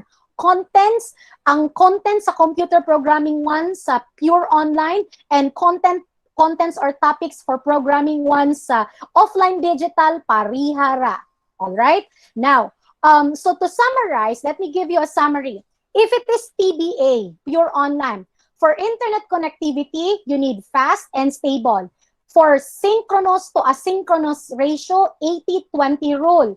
For class schedule, it's rigid. The learning approach is guided or teacher-directed. Okay, kinaaman permi si teacher to guide you, to teach you on the spot, okay, at real time. For monitoring, the attendance to synchronous session and coupled with learning logs or journal. For assessments, formative and summative, feedbacking is constant. So feedbacking in the new normal in distance learning is always constant. The teacher will give feedback and you as well will also give feedback to your teacher. Even if asynchronous ka, you have to communicate your teacher constantly, regularly. Kung walay internet, text sa imong maestra, grab, di ba, Sharo, just to tell the teacher kung asa dapita ka, naglisod, or to give you some, assistance as well. And then the use of tech tools, definitely, okay? For TBD or offline digital, this is the internet connectivity, it's low, unstable, so para ni siya unstable, para ni sa kaning mga students. The sync to async ratio, it's 20-80. The class schedule is flexible, okay? Kaya again, you only have 18 hours nga asynchronous for lect and lab subjects. So si teacher na bahala ana mo schedule og unsaon niya pag spread out ang 18 hours nga magkita mo. So dili necessary nga magkita mo every class schedule. It is self-directed as to the learning approach for monitoring check-ins in terms of weekly or daily and learning logs or journal. The assessments are the same with the pure online, the same feedbacking, no, constant, and the same idea that you have to use technology tools. Kay digital man pud siya, okay? So that's it. That's the summary. Now, how to cope with distance learning, because this is also very important. Why? As I have said, when I started teaching summer classes, no, June and July, I experienced kanang isolation, like loneliness nga. Wala ko interaction with my students kaayo, and then of course interaction with my peers. So I myself have experienced this kind of, problem nga maestra ganiko. How much more you as a student nga you are trying to navigate and you're trying to explore things, especially nga first year pa mo sa college, unya pag first year pag yun ninyo diretso pag yun nga distance learning, wala man lay murag kanang introduction to that, diba? So that means it's really hard to navigate. But let me give you these 10 tips that I use personally, and I'm sure you can also apply this on your own life, no, as a student, to really become a successful learner at the end of the semester, even if there's pandemic. Okay, so that's it. So one is you have to set SMART goals. So SMART means specific, measurable, attainable, relevant, and timely. So what is your goal for the semester?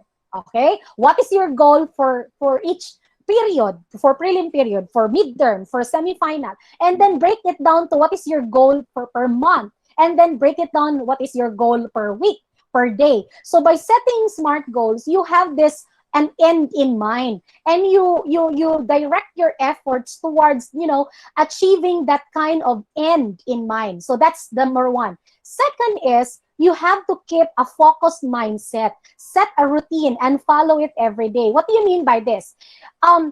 You treat every day, every class day, so from Monday to Saturday. So you treat from Monday to Saturday, okay, like you go to school, like you go to physical school. So unsa man imong buhaton? Inigbata nimo maligo ka, kaligo, di ba? Bahala asynchronous man akong morning nga schedule, ma'am. Ngano dig asynchronous, dili pwede nga di ka maligo ka, di ba? So kaligo, kaon, di ba?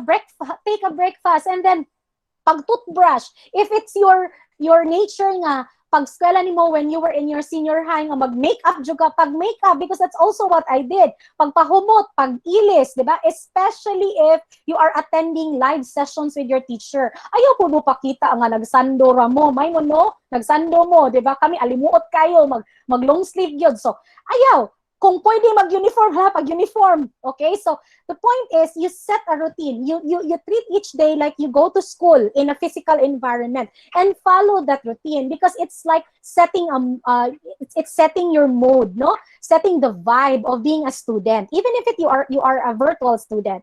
Third is you have to learn and master concepts. Use divide and conquer approach. So there is an algorithm in mathematics and computer science called divide and conquer approach. So what do you mean by this? If the learning concept, let's say you are given a learning material, no, kani nga topic, lisod siya para nimo. If the topic is too difficult for you, divide the concepts into smaller parts, and then try to learn each part one at a time. So in that sense, until you learn the entire concept. So that's the idea. So it's also good by using divide and conquer approach. It's also good because for your short-term memory, to avoid overstraining your memory. So that's the third one. The fourth is to avoid uso kani siyang procrastination, especially for distance learning. So uso manggani nga face-to-face samot ng kanang distance learning, di ba? So to avoid procrastination, use Pomodoro method. So Pomodoro method means you have to dedicate 25 minutes of focused task. Nagtagtuon baron ka or nagprogram baron ka, basta any task nga focus. So 25 minutes straight nga focused task, and then followed by a 5-minute nga short break. You repeat the process 4 times. After you repeat the process 4 times, you take a longer break, mga 30 minutes. So this is good, no? To avoid procrastination nga. You reward yourself every time nakahuman kag 25-minute nga focus work or focus study. So reward kag 25-minute, a 5-minute break, and then repeat. So if you want to learn further about Pomodoro method, there are a lot of materials about it in the internet. But basically, I use this one, and it's very effective for you to stay productive. Okay, so that's one. Fifth is find a proper workspace. Because we are learning from home, you have to assess yourself.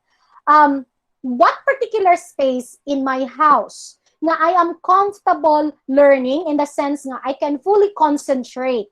Okay? So, if you are the type of student na maka-fully concentrate ka in the bedroom, then make your bedroom as your workspace. If you are comfortable learning na comfortable ka sa kitchen, because there are students like that nga komportable ang lamisa sa kitchen, komportable ang lingkuranan, aside from the fact nga foods galore, but basically komportable ka nga adto ka mag-study sa kitchen, then try to own that workspace ni imuha na siya nga workspace ang kitchen, no? Kung sa sala ka, then own that workspace. So it's about finding a certain niche in your home and owning that space as your workspace. Now, the next step is related to workspace. Now that you determine your workspace, eliminate distractions. So for example, kung ang imuhang workspace is a imuhang bedroom, then you have to eliminate distractions. So ipahipusan na imong mga labunon, di ba? Panghipusan na ang imuhang mga sinina nga nagsagol na ang labunon o dilabhan, or tarunga og kanang ang imong bed, di ba? Kuha ang mga clutter sa imuhang lamisa, sa imong study table, sa imong bedroom. That's one. Or kung ang imuhang workspace, no, ang scenario is if your workspace is at the kitchen, kay komportable gid ka didto. Eliminate distractions in the sense nga, for example, if your father is cooking at a certain hour, magluto imong papa 11 a.m., let's say 6 p.m., no? So, ayaw pag-study during those times kay ma-distract man ka. I'm not saying eliminate your father, but eliminate the distraction like you adjust your schedule nga dili ka ma-distract kung kanus-a magluto ang imong papa sa kitchen. So, that's also one. Okay?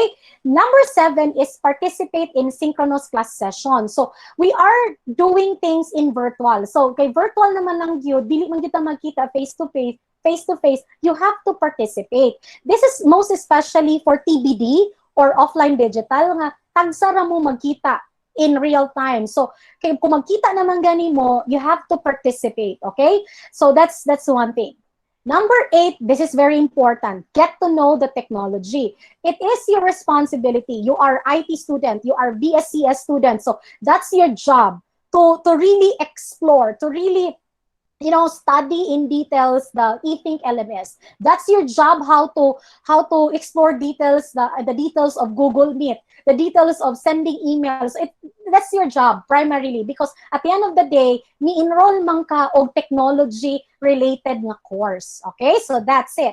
Number 9 is participate in online study group. In face-to-face, it's easy for us to say our classmates, no, kung face-to-face nga, mag-group study ta, magkita ta, or magkita lang ta sa lobby ba, mag-group study ta, di ba?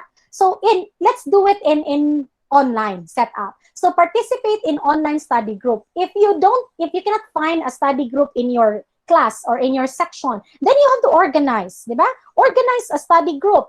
Or organize a virtual hangouts with your classmates, no, where you discuss, chill lang. So, it's like, nag-hangout mo sa college nga lobby, inyo lang gibutang sa virtual nga world. So do that, because it will help you not feel isolated, no? Mas nindot man ginang dili ta lonely, di ba? So that's it. Number 10 is communicate constantly with your teacher and classmates. So you have to communicate. Don't hesitate, don't be shy to ask your teacher, even if you are asynchronous, even if you are self-directed learner. Dili man tanan kaya sa tong power. So communicate, reach out to your teachers. Your teachers are always open to communication, is most especially this time of the semester, no? So you have to communicate constantly with your teacher and with your classmates. So that would be all. Thank you. You can message me using these sites or my email address. So that would be all. Thank you so much.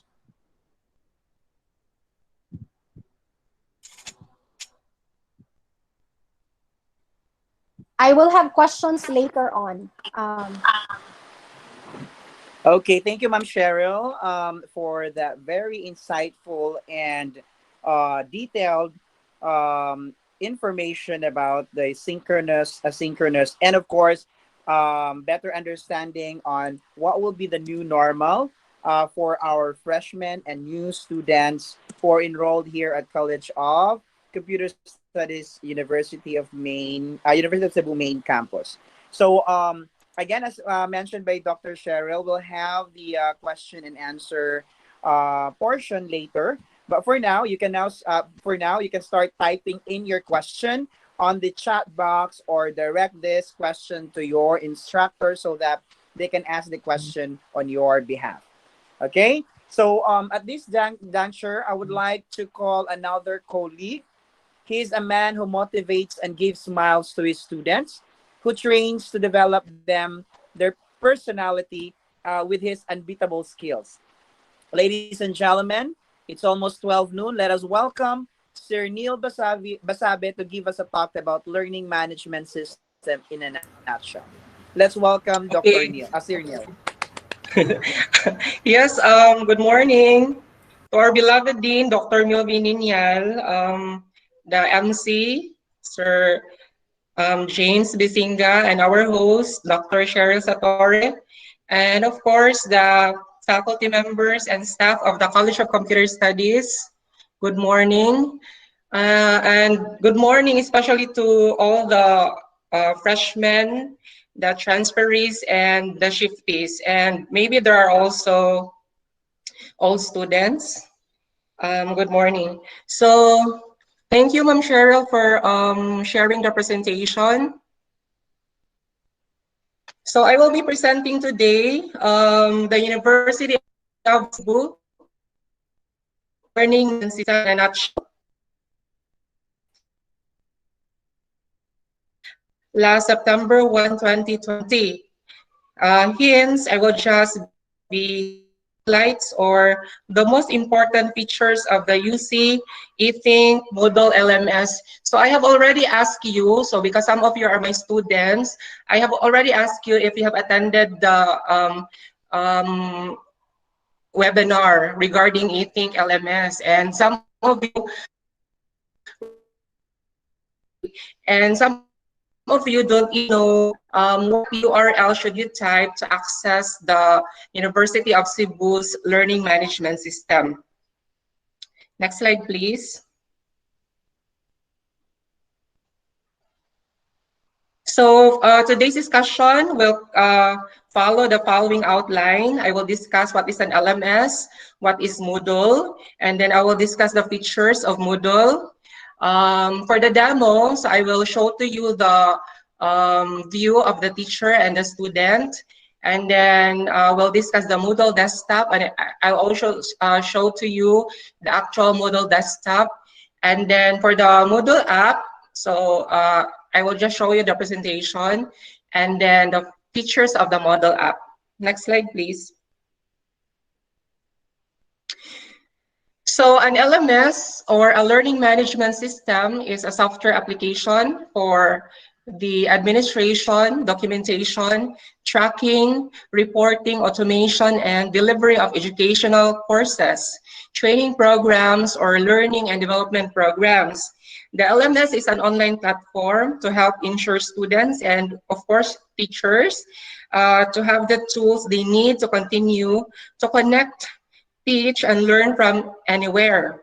So because of the current pandemic situation, we are forced to conduct classes online. To address to this online classes demand, so UC made a partnership with eThink Education to deliver the Moodle LMS. So by the way, eThink Education, who is based in Baltimore, USA, is an award-winning Moodle certified partner providing implementation, integration, management, and cloud hosting services for the open source LMS Moodle. Next slide, please. Okay, Moodle is an online learning management system enabling educators to create their own private website learning anytime, anywhere. Not only educators, so as well as kamo, the students. So with Moodle, the students can access online classes, answer quizzes and assignments, view score and grades, find and use class resources, and communicate with teachers, so among others. Next slide. So as you can see, that is what the UC LMS looks like. So do not forget to write the URL. That's University of Cebu.ethinksites.com. And then after that, you will be directed to the login page. So as you can see, I have, and then some of you are questioning, sir, where will I get our username and password? Or I think I have read something like the University of Cebu that eatingsites.com is not accessible to students admin because they will share to us the username and password, and we will give it to you.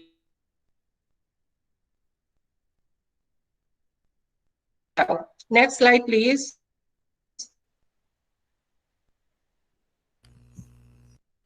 Okay, so once you are in, like for example, I log in as a teacher. So you'll be directed to the dashboard. So in the dashboard, you can see like the menus like site home, you have the calendar, private files, you have my courses, the courses you are enrolled, and then you have here badges and then all courses. You have your access to the private files. And sa ubos anak class is mga content sa imuhang kuan kanang Moodle. Next slide, please.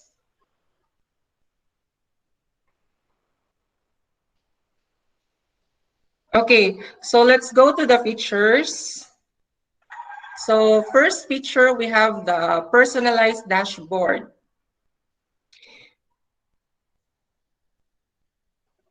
Okay, so the dashboard displays the current, the past, and future courses along with task view.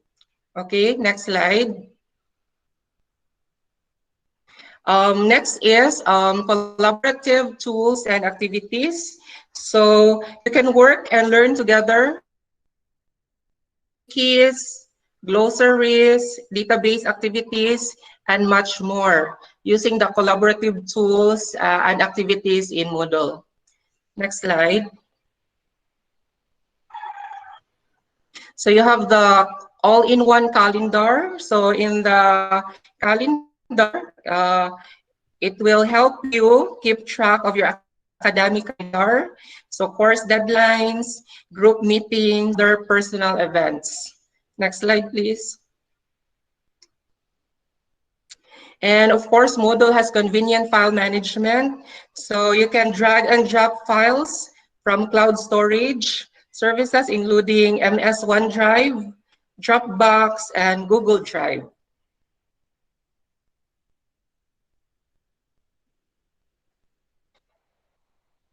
Next slide.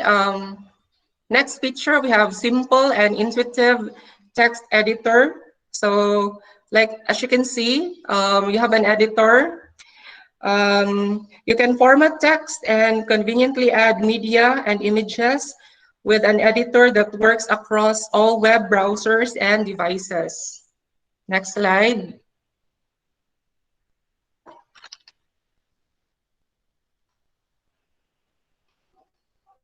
You have notifications. So when you receive notifications, users can receive automatic alerts on new assignments and deadlines. The forum post and also the notification icon.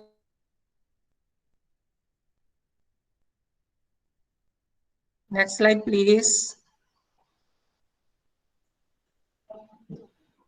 Okay, last picture, you have track progress. So as you can see, as a teacher, I can track the progress of my students, and also you as a student can track your progress. So educators and learners can track progress and completion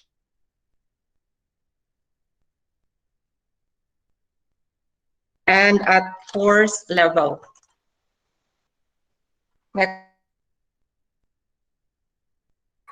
So let's now have our demo for the Moodle application. So you will use it for participating, for assessment and evaluation, collaboration with your teacher and your classmates, communication, of course, and you can also do customization. Next slide.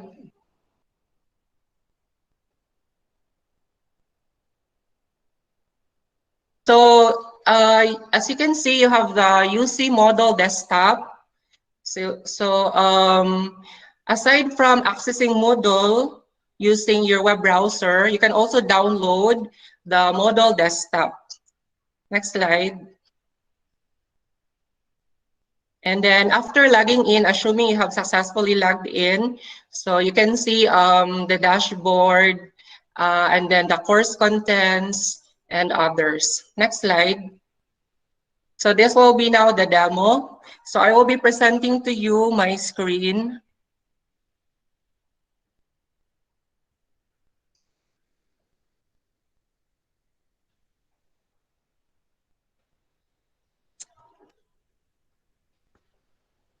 So I will show you the Moodle desktop and how to access the web.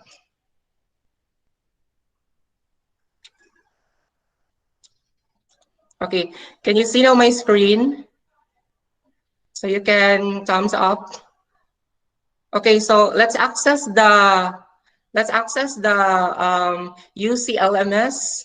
So go to your browser and type University of Cebu.eatingsites.com. And of course, you have to log in. So as I have said, you have to wait for your login credentials to be given.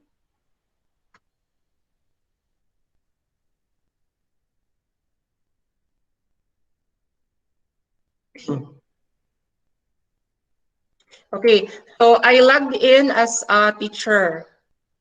Okay, so this is my teacher account.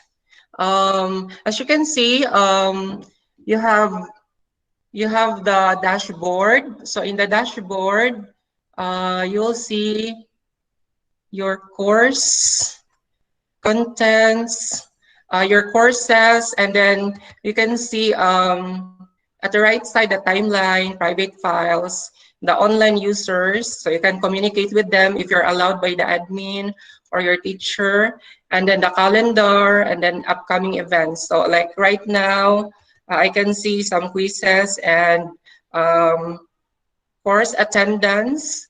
Okay, so I will now log in to my student account. So assuming that Ma'am Cheryl is my student, so I will log in Ma'am Cheryl. Okay, again, use the URL of the UCLMS, University of Cebu.eatingsites.com. Okay, and then log in. Kasagaran sa mga estudyante kay makalimot pag silang username and password. So if you are given your username and password and you are asked to reset the password, do not forget to write it in a paper nga kamuray makakita so that it will not be accessed by other students. What's the Wait, secret, so Sir Neil, para dili makalimot? para dili makalimot. You have to write it like in your notebook unya. Yung na siyang itago nga kamura gyud ang access ana nga nayawi sa kanang drawer. Okay? Wala na yung secret. Two best Okay. practices, I Sir am now Neil. Sir Neil, I am now logged in. Sir Neil, two best practices for you not to forget your password. Isuwat Yes. ang nangutang nimo o ang imong ex. Thank you. That's good. Okay.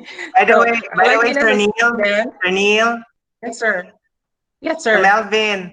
Oh, kanang Yes, sir. update lang ko. I posted something in the chat kay just a while ago nagpost na ang UC Main Facebook page nga Yes. kuan instructions on how to log in and also what's their username and Okay. password niya. Na-upload dito ang link sa tech support kung nagproblema sila. Okay? Thank you. Okay, okay. So, okay, so I'll show to you the student view. So, Ma'am Cheryl is the student. So as you can see, the student can also see the calendar, private files. Under my courses, the course that she is enrolled in. So let's check the course, and then here, so naadiri sa ubos, you can see the course contents. So this example course is, by the way, Database Systems 1 or Information Management.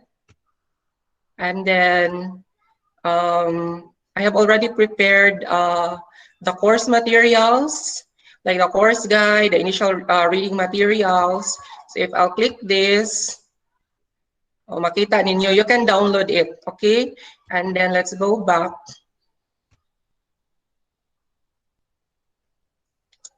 Okay, so here, like, naamoy mga tiles.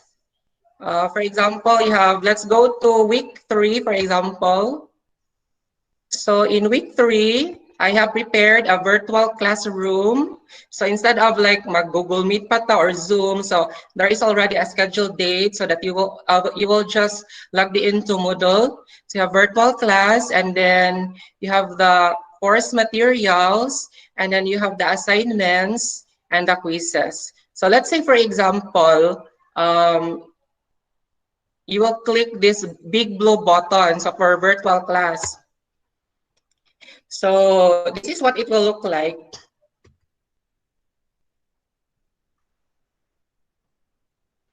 Let's go to the other weeks. Kay ni kuan na siya, ni June na siya. Let's say here, week 5.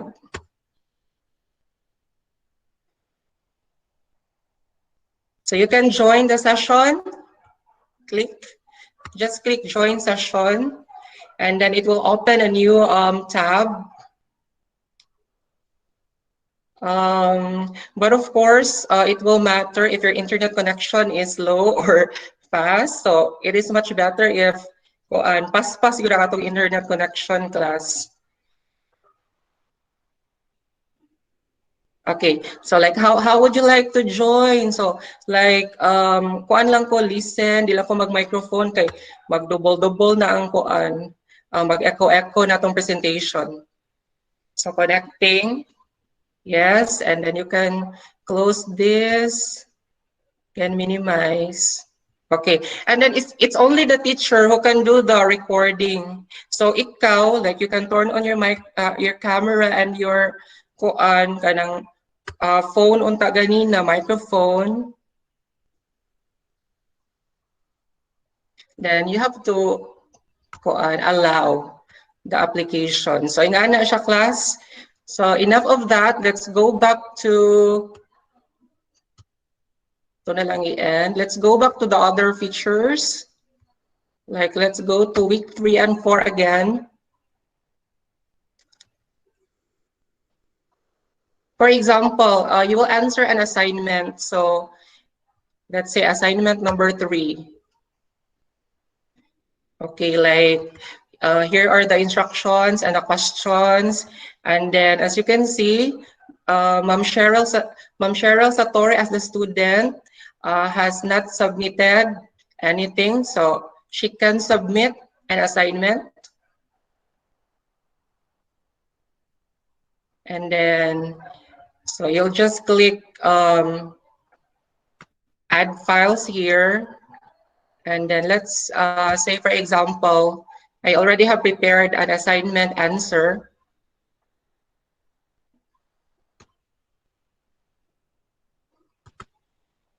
Okay, here in UC, first sem 2020 to 2021, and then I have DBCs 31. I have an assignment answer. Okay, and then click upload. So that is if your teacher has assigned an assignment wherein you have to submit a document. It could be a Word document or a PDF file or a PPTX, whatever document that is allowed by Moodle. So just click Save Changes. And then let's go back to the teacher's view. So if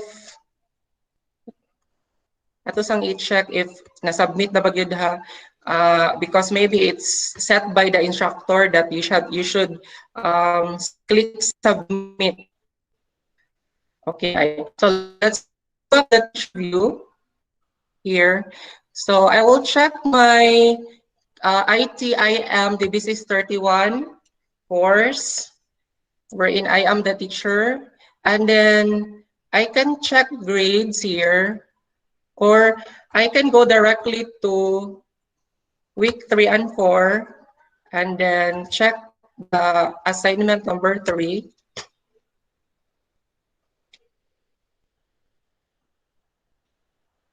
So nanay ni submit participant is 1, submitted 1, needs grading 1. So if I'll click view all submissions, let's say Ma'am Cheryl has submitted her assignment.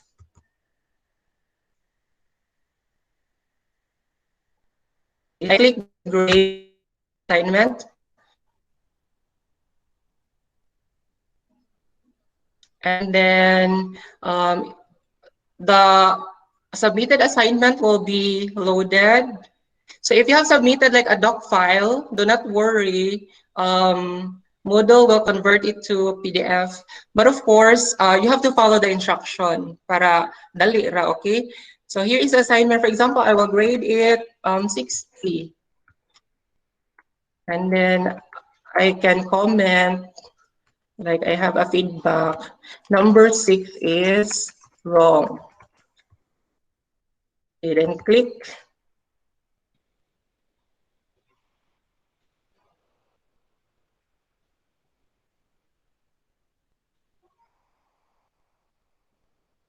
Saan ako?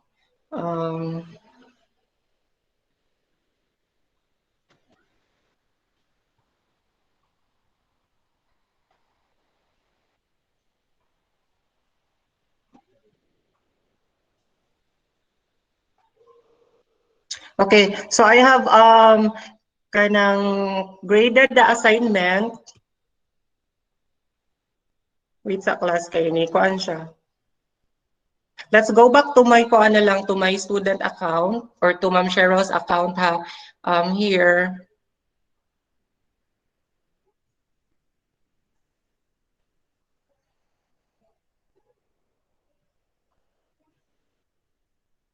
Okay, as a student, you can see the grades. So click grades here.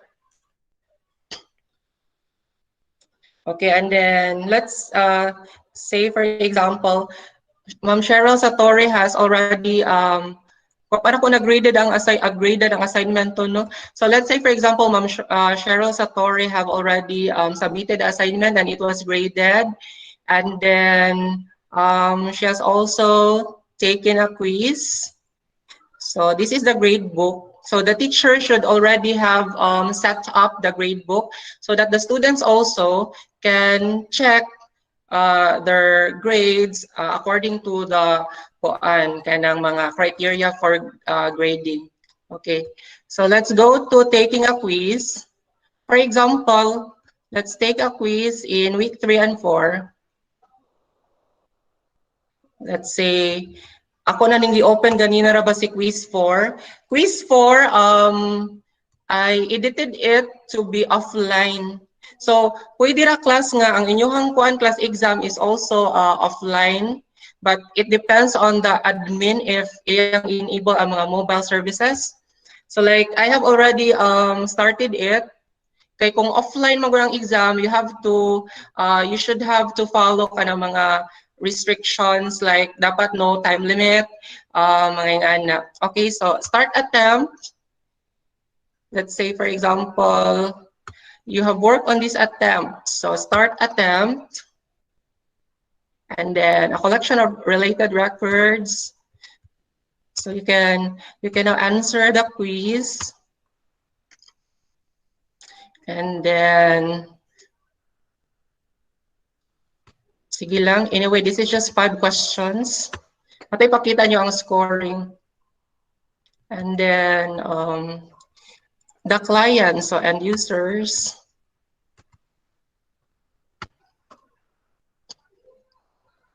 And then data about the data is metadata. I hope mahuman ta og 12:30. And then database administrator. Click finish attempt. Okay. If you are not sure with your answer, you can go back to the slides or return to attempt, or if you are done, submit all and finish.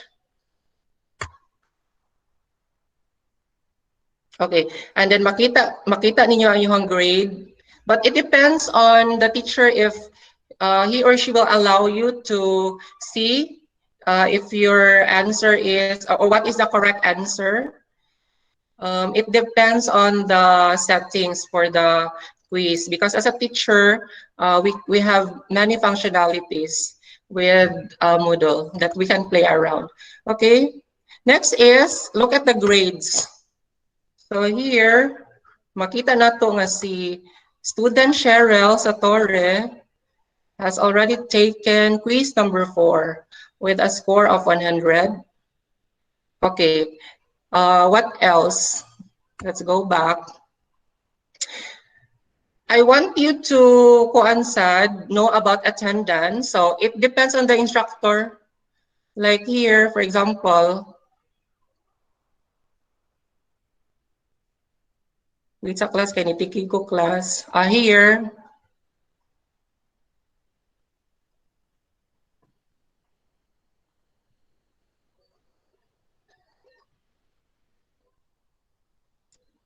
Sir Neil? yes, sir. Okay na tingin ang attendance. By the way, I'd like to reiterate nga, I think this is your second look of LMS. The first one was September 1. Karon, ug naapagid mo next week. So grabe naman sa din nyo ma-internalize ang LMS, no? So Okay. next week napa mo schedule nga longer nga training for the teachers per campus. So kuha na siya kanang 3 to 4 hours na siya nga training. So be prepared with that. I'm asking Sir Neil to do the highlights para dili mo malimot niya kay tungod layo pa ba atong next week niya dahil available naman ang mga accounts. So mo na nga Sir Neil is presenting this kanang thing, okay? So yes, you have the attendance here. Like the teacher can allow you to record your own attendance, or it could be automatically recorded by the system. So it depends on the teacher. Like here, Ma'am Cheryl already has some attendance, and then nasad siya self-recorded na attendance. Okay, and then let's go back to the teacher side. So here's the teacher.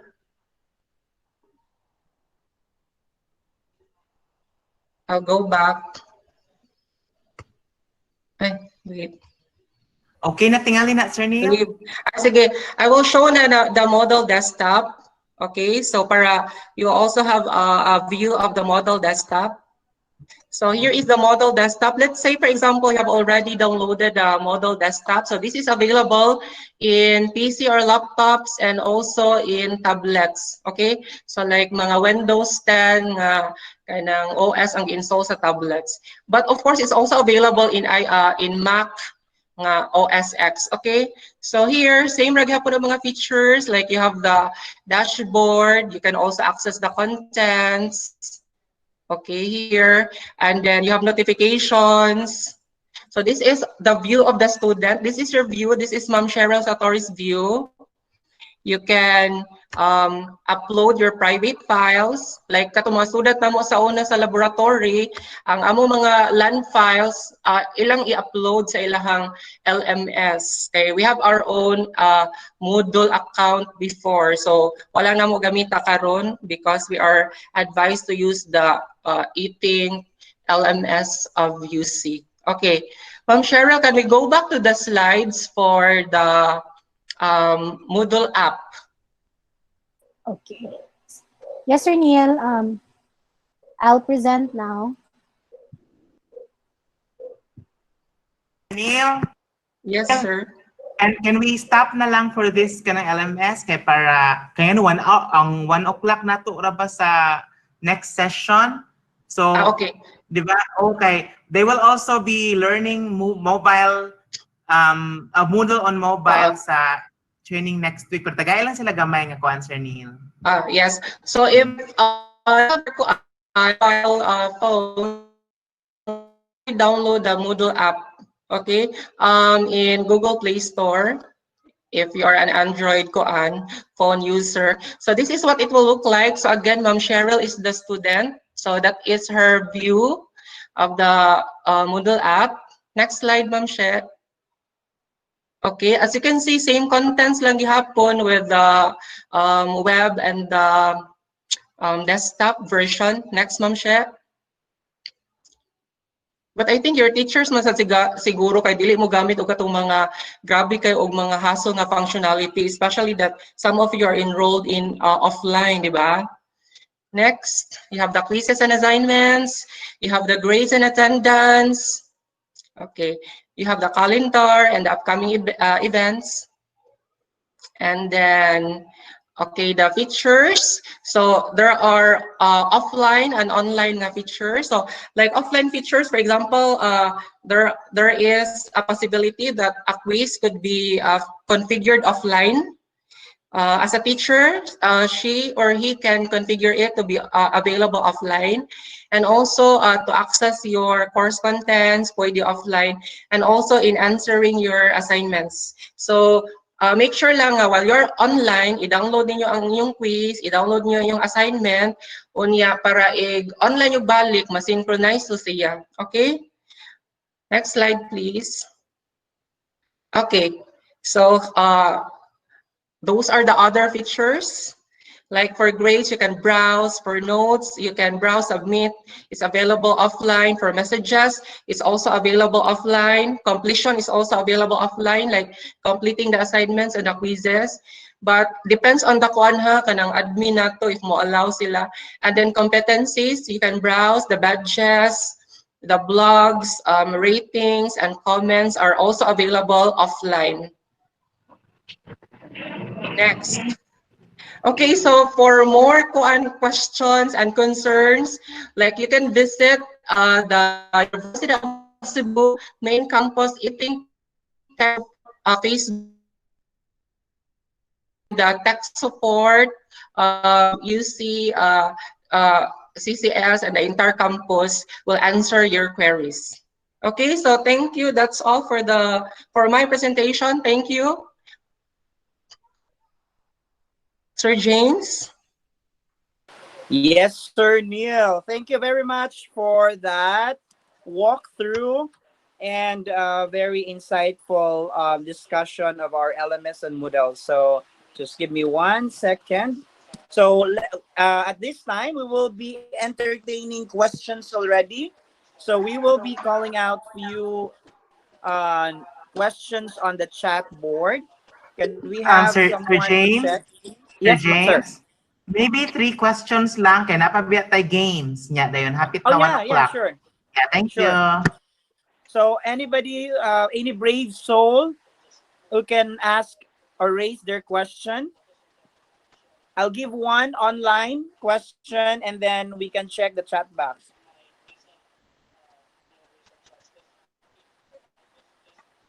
Going once.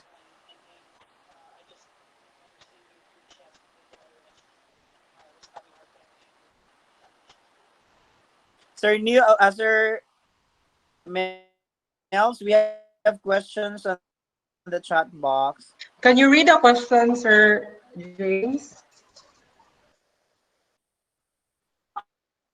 Not I'm good.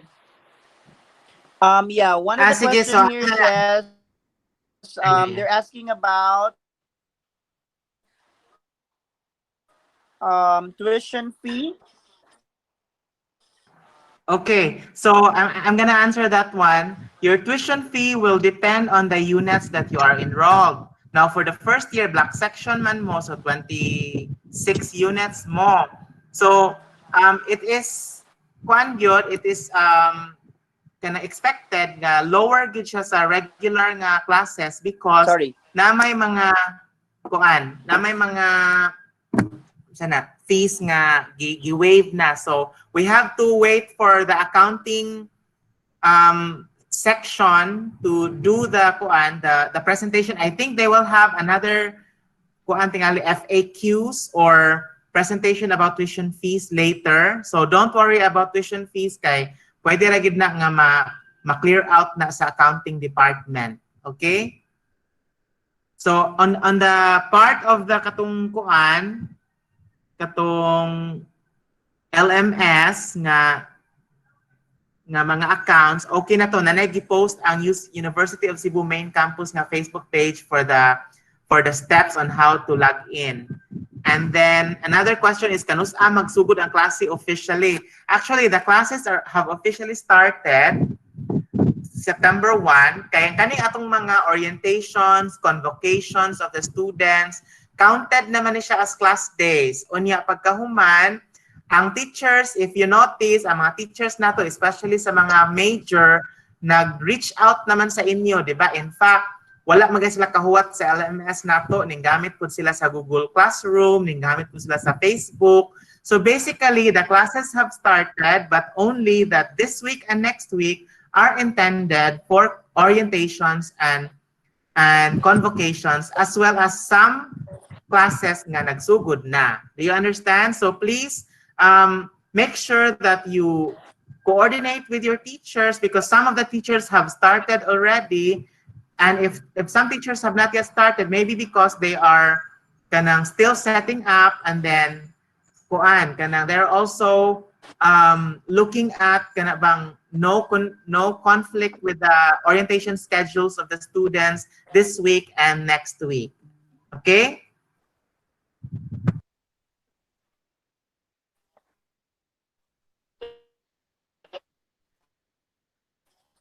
Gis kana lang tingali Sir James, no? Yeah, then we will proceed to the visits time para sa games.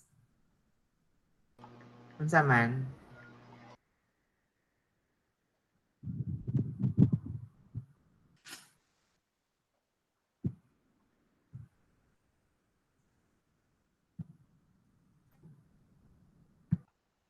Sir James?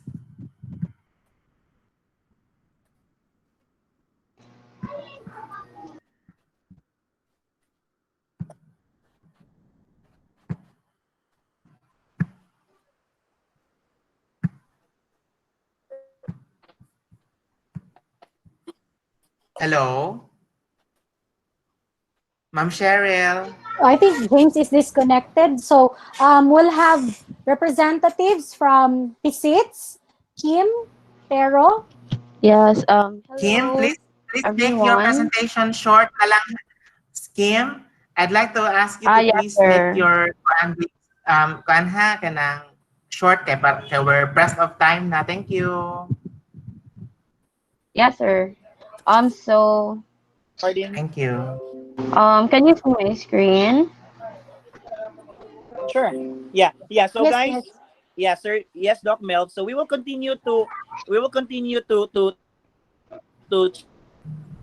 check your questions. We will be collating those questions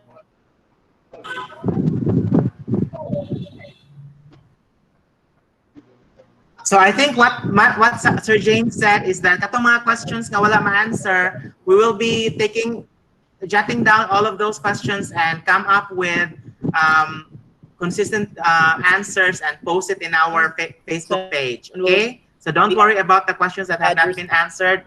We'll be answering them. Sige na, Sir James, ningkoan na siya, si Kim na. Please, Kim.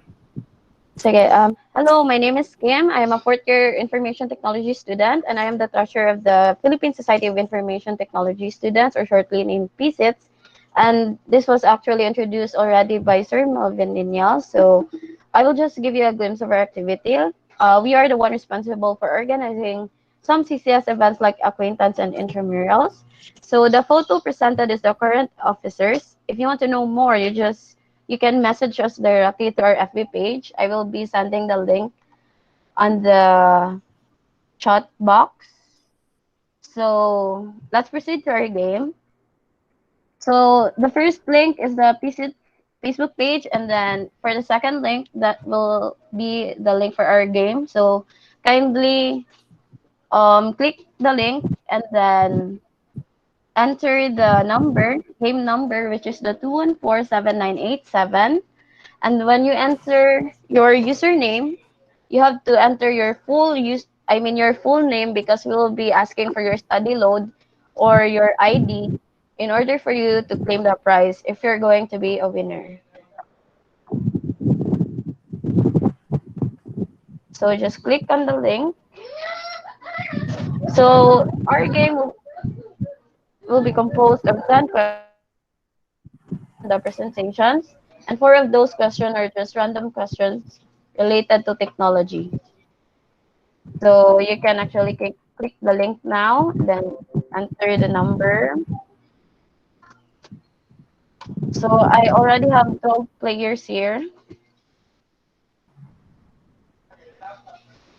Okay, 19,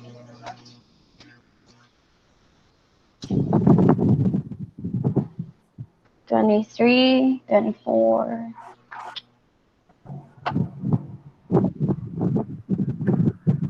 25. Please do not use an alias. Please use your real name. Kim, maybe you can talk to them the prices. Yeah. The prices are for the first winner it will be 300, and for the second 200, and for the third 100, and it will be sent through GCash, or if you don't have any access to GCash, then it will be sent as a load credit. Yeah.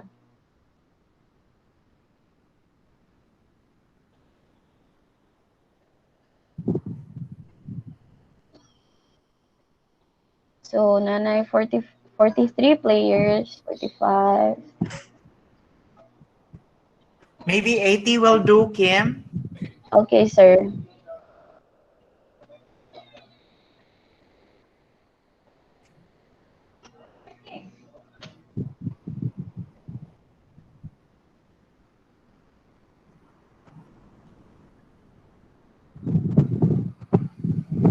So 80 players, and then we'll start.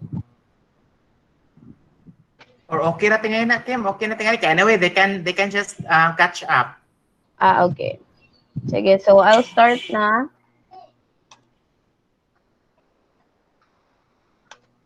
So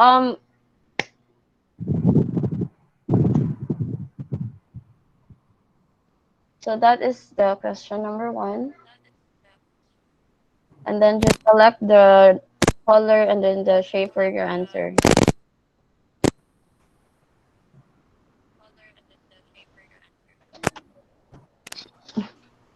Pas-pas lagi kay Kim. Sorry, sir. Wala ko na ng time.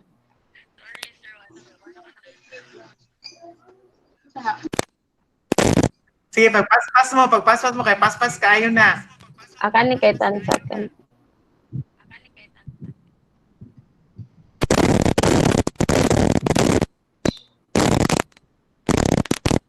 Okay, so 35 got the correct answer. And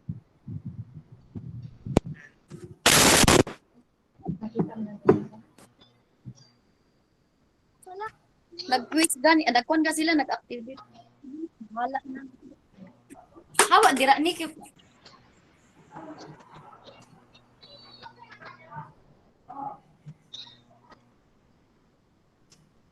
isulti pud kinsay leading ron Kim. The leading is Dunmar Nakario and Jamvi and Rolisan. Okay. Fourth question.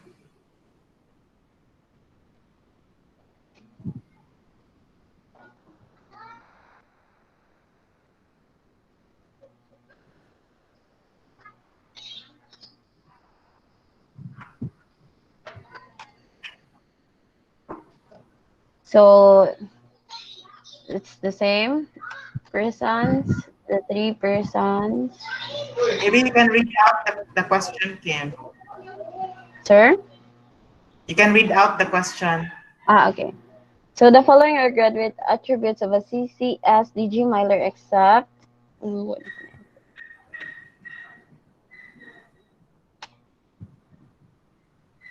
Oh, so our top three is now Danmar Nakario, Sewela, and Aaron.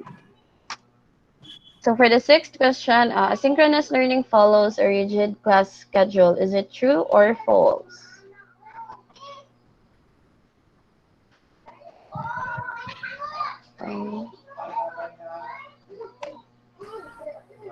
So our top three now is still the same. Oh, but Aaron became the second. So Answer for Kim. So it's an answer. okay, sir. So what was the first emoticon ever used? Yeah, the answer is the smiley face. 7 persons got the right answer. So the top three now is Danmar Nakario, Aaron, and Neko John. For the eighth question, what was YouTube originally created for? A. Online shop, a circle online job portal. So it is online dating service, and our top three is still, no, top one is still Danmar Nakario, the second one is Neko John, and the third one is Aaron. For the ninth question, HTML is a programming language. Is it true or false? So the answer is false. So for the last question, one of the founder of Microsoft Corporation. Which one of those persons are the founder of Microsoft Corporation?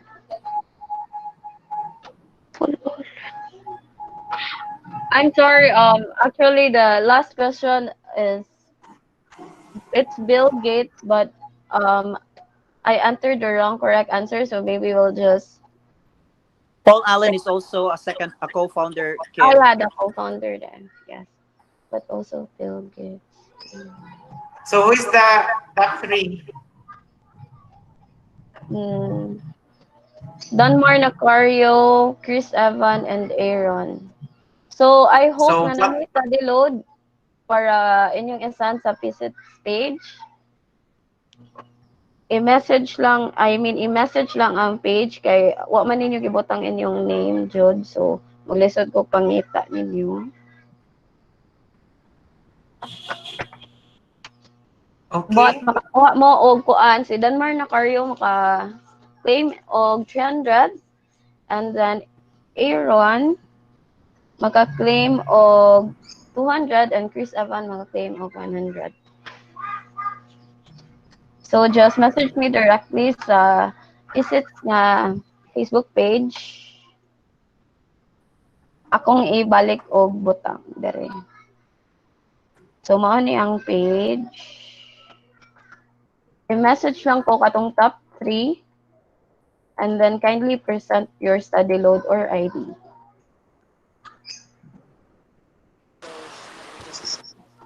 Okay, thanks, Kim. Okay.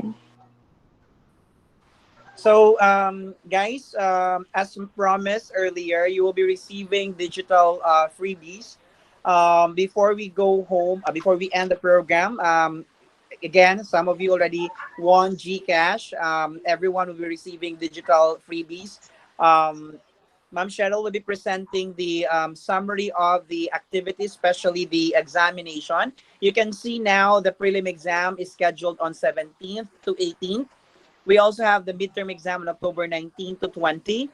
Semifinals will be on November 19 to 20. And then the final examination for non-graduating, because all of you are non-graduating, that will be December 22 to 23. Kung madisgrasya, mag-exam pa mo sa 24, kauban ninyong teacher online. Okay. So, question, guys. If you have questions about the schedule, you can always message the secretary or your instructor. So, for before we end, guys, I would like to share with you a very simple quote, right? So, as we come to an end in this ordinary or so new normal life, we hardly realize that we receive a great deal more than what we give. So this is only with great gratitude that our life becomes rich. Okay. So whatever you receive, be thankful. Be thankful. Able to share that to everyone, and make sure that giving heart is always a big heart, right? So again, for evaluation, you can always answer or log in to http colon bit.ly forward slash 2020 CCS orientation program. And after you log in, that's when you will be receiving your digital goodies. And for the recording, your instructors will be sending you the link for the YouTube recorded file. So again, guys, thank you for attending this new normal freshman orientation and new student orientation. This is Sir James checking out, and goodbye and good afternoon. Bye, everyone. Thank you. Thank you.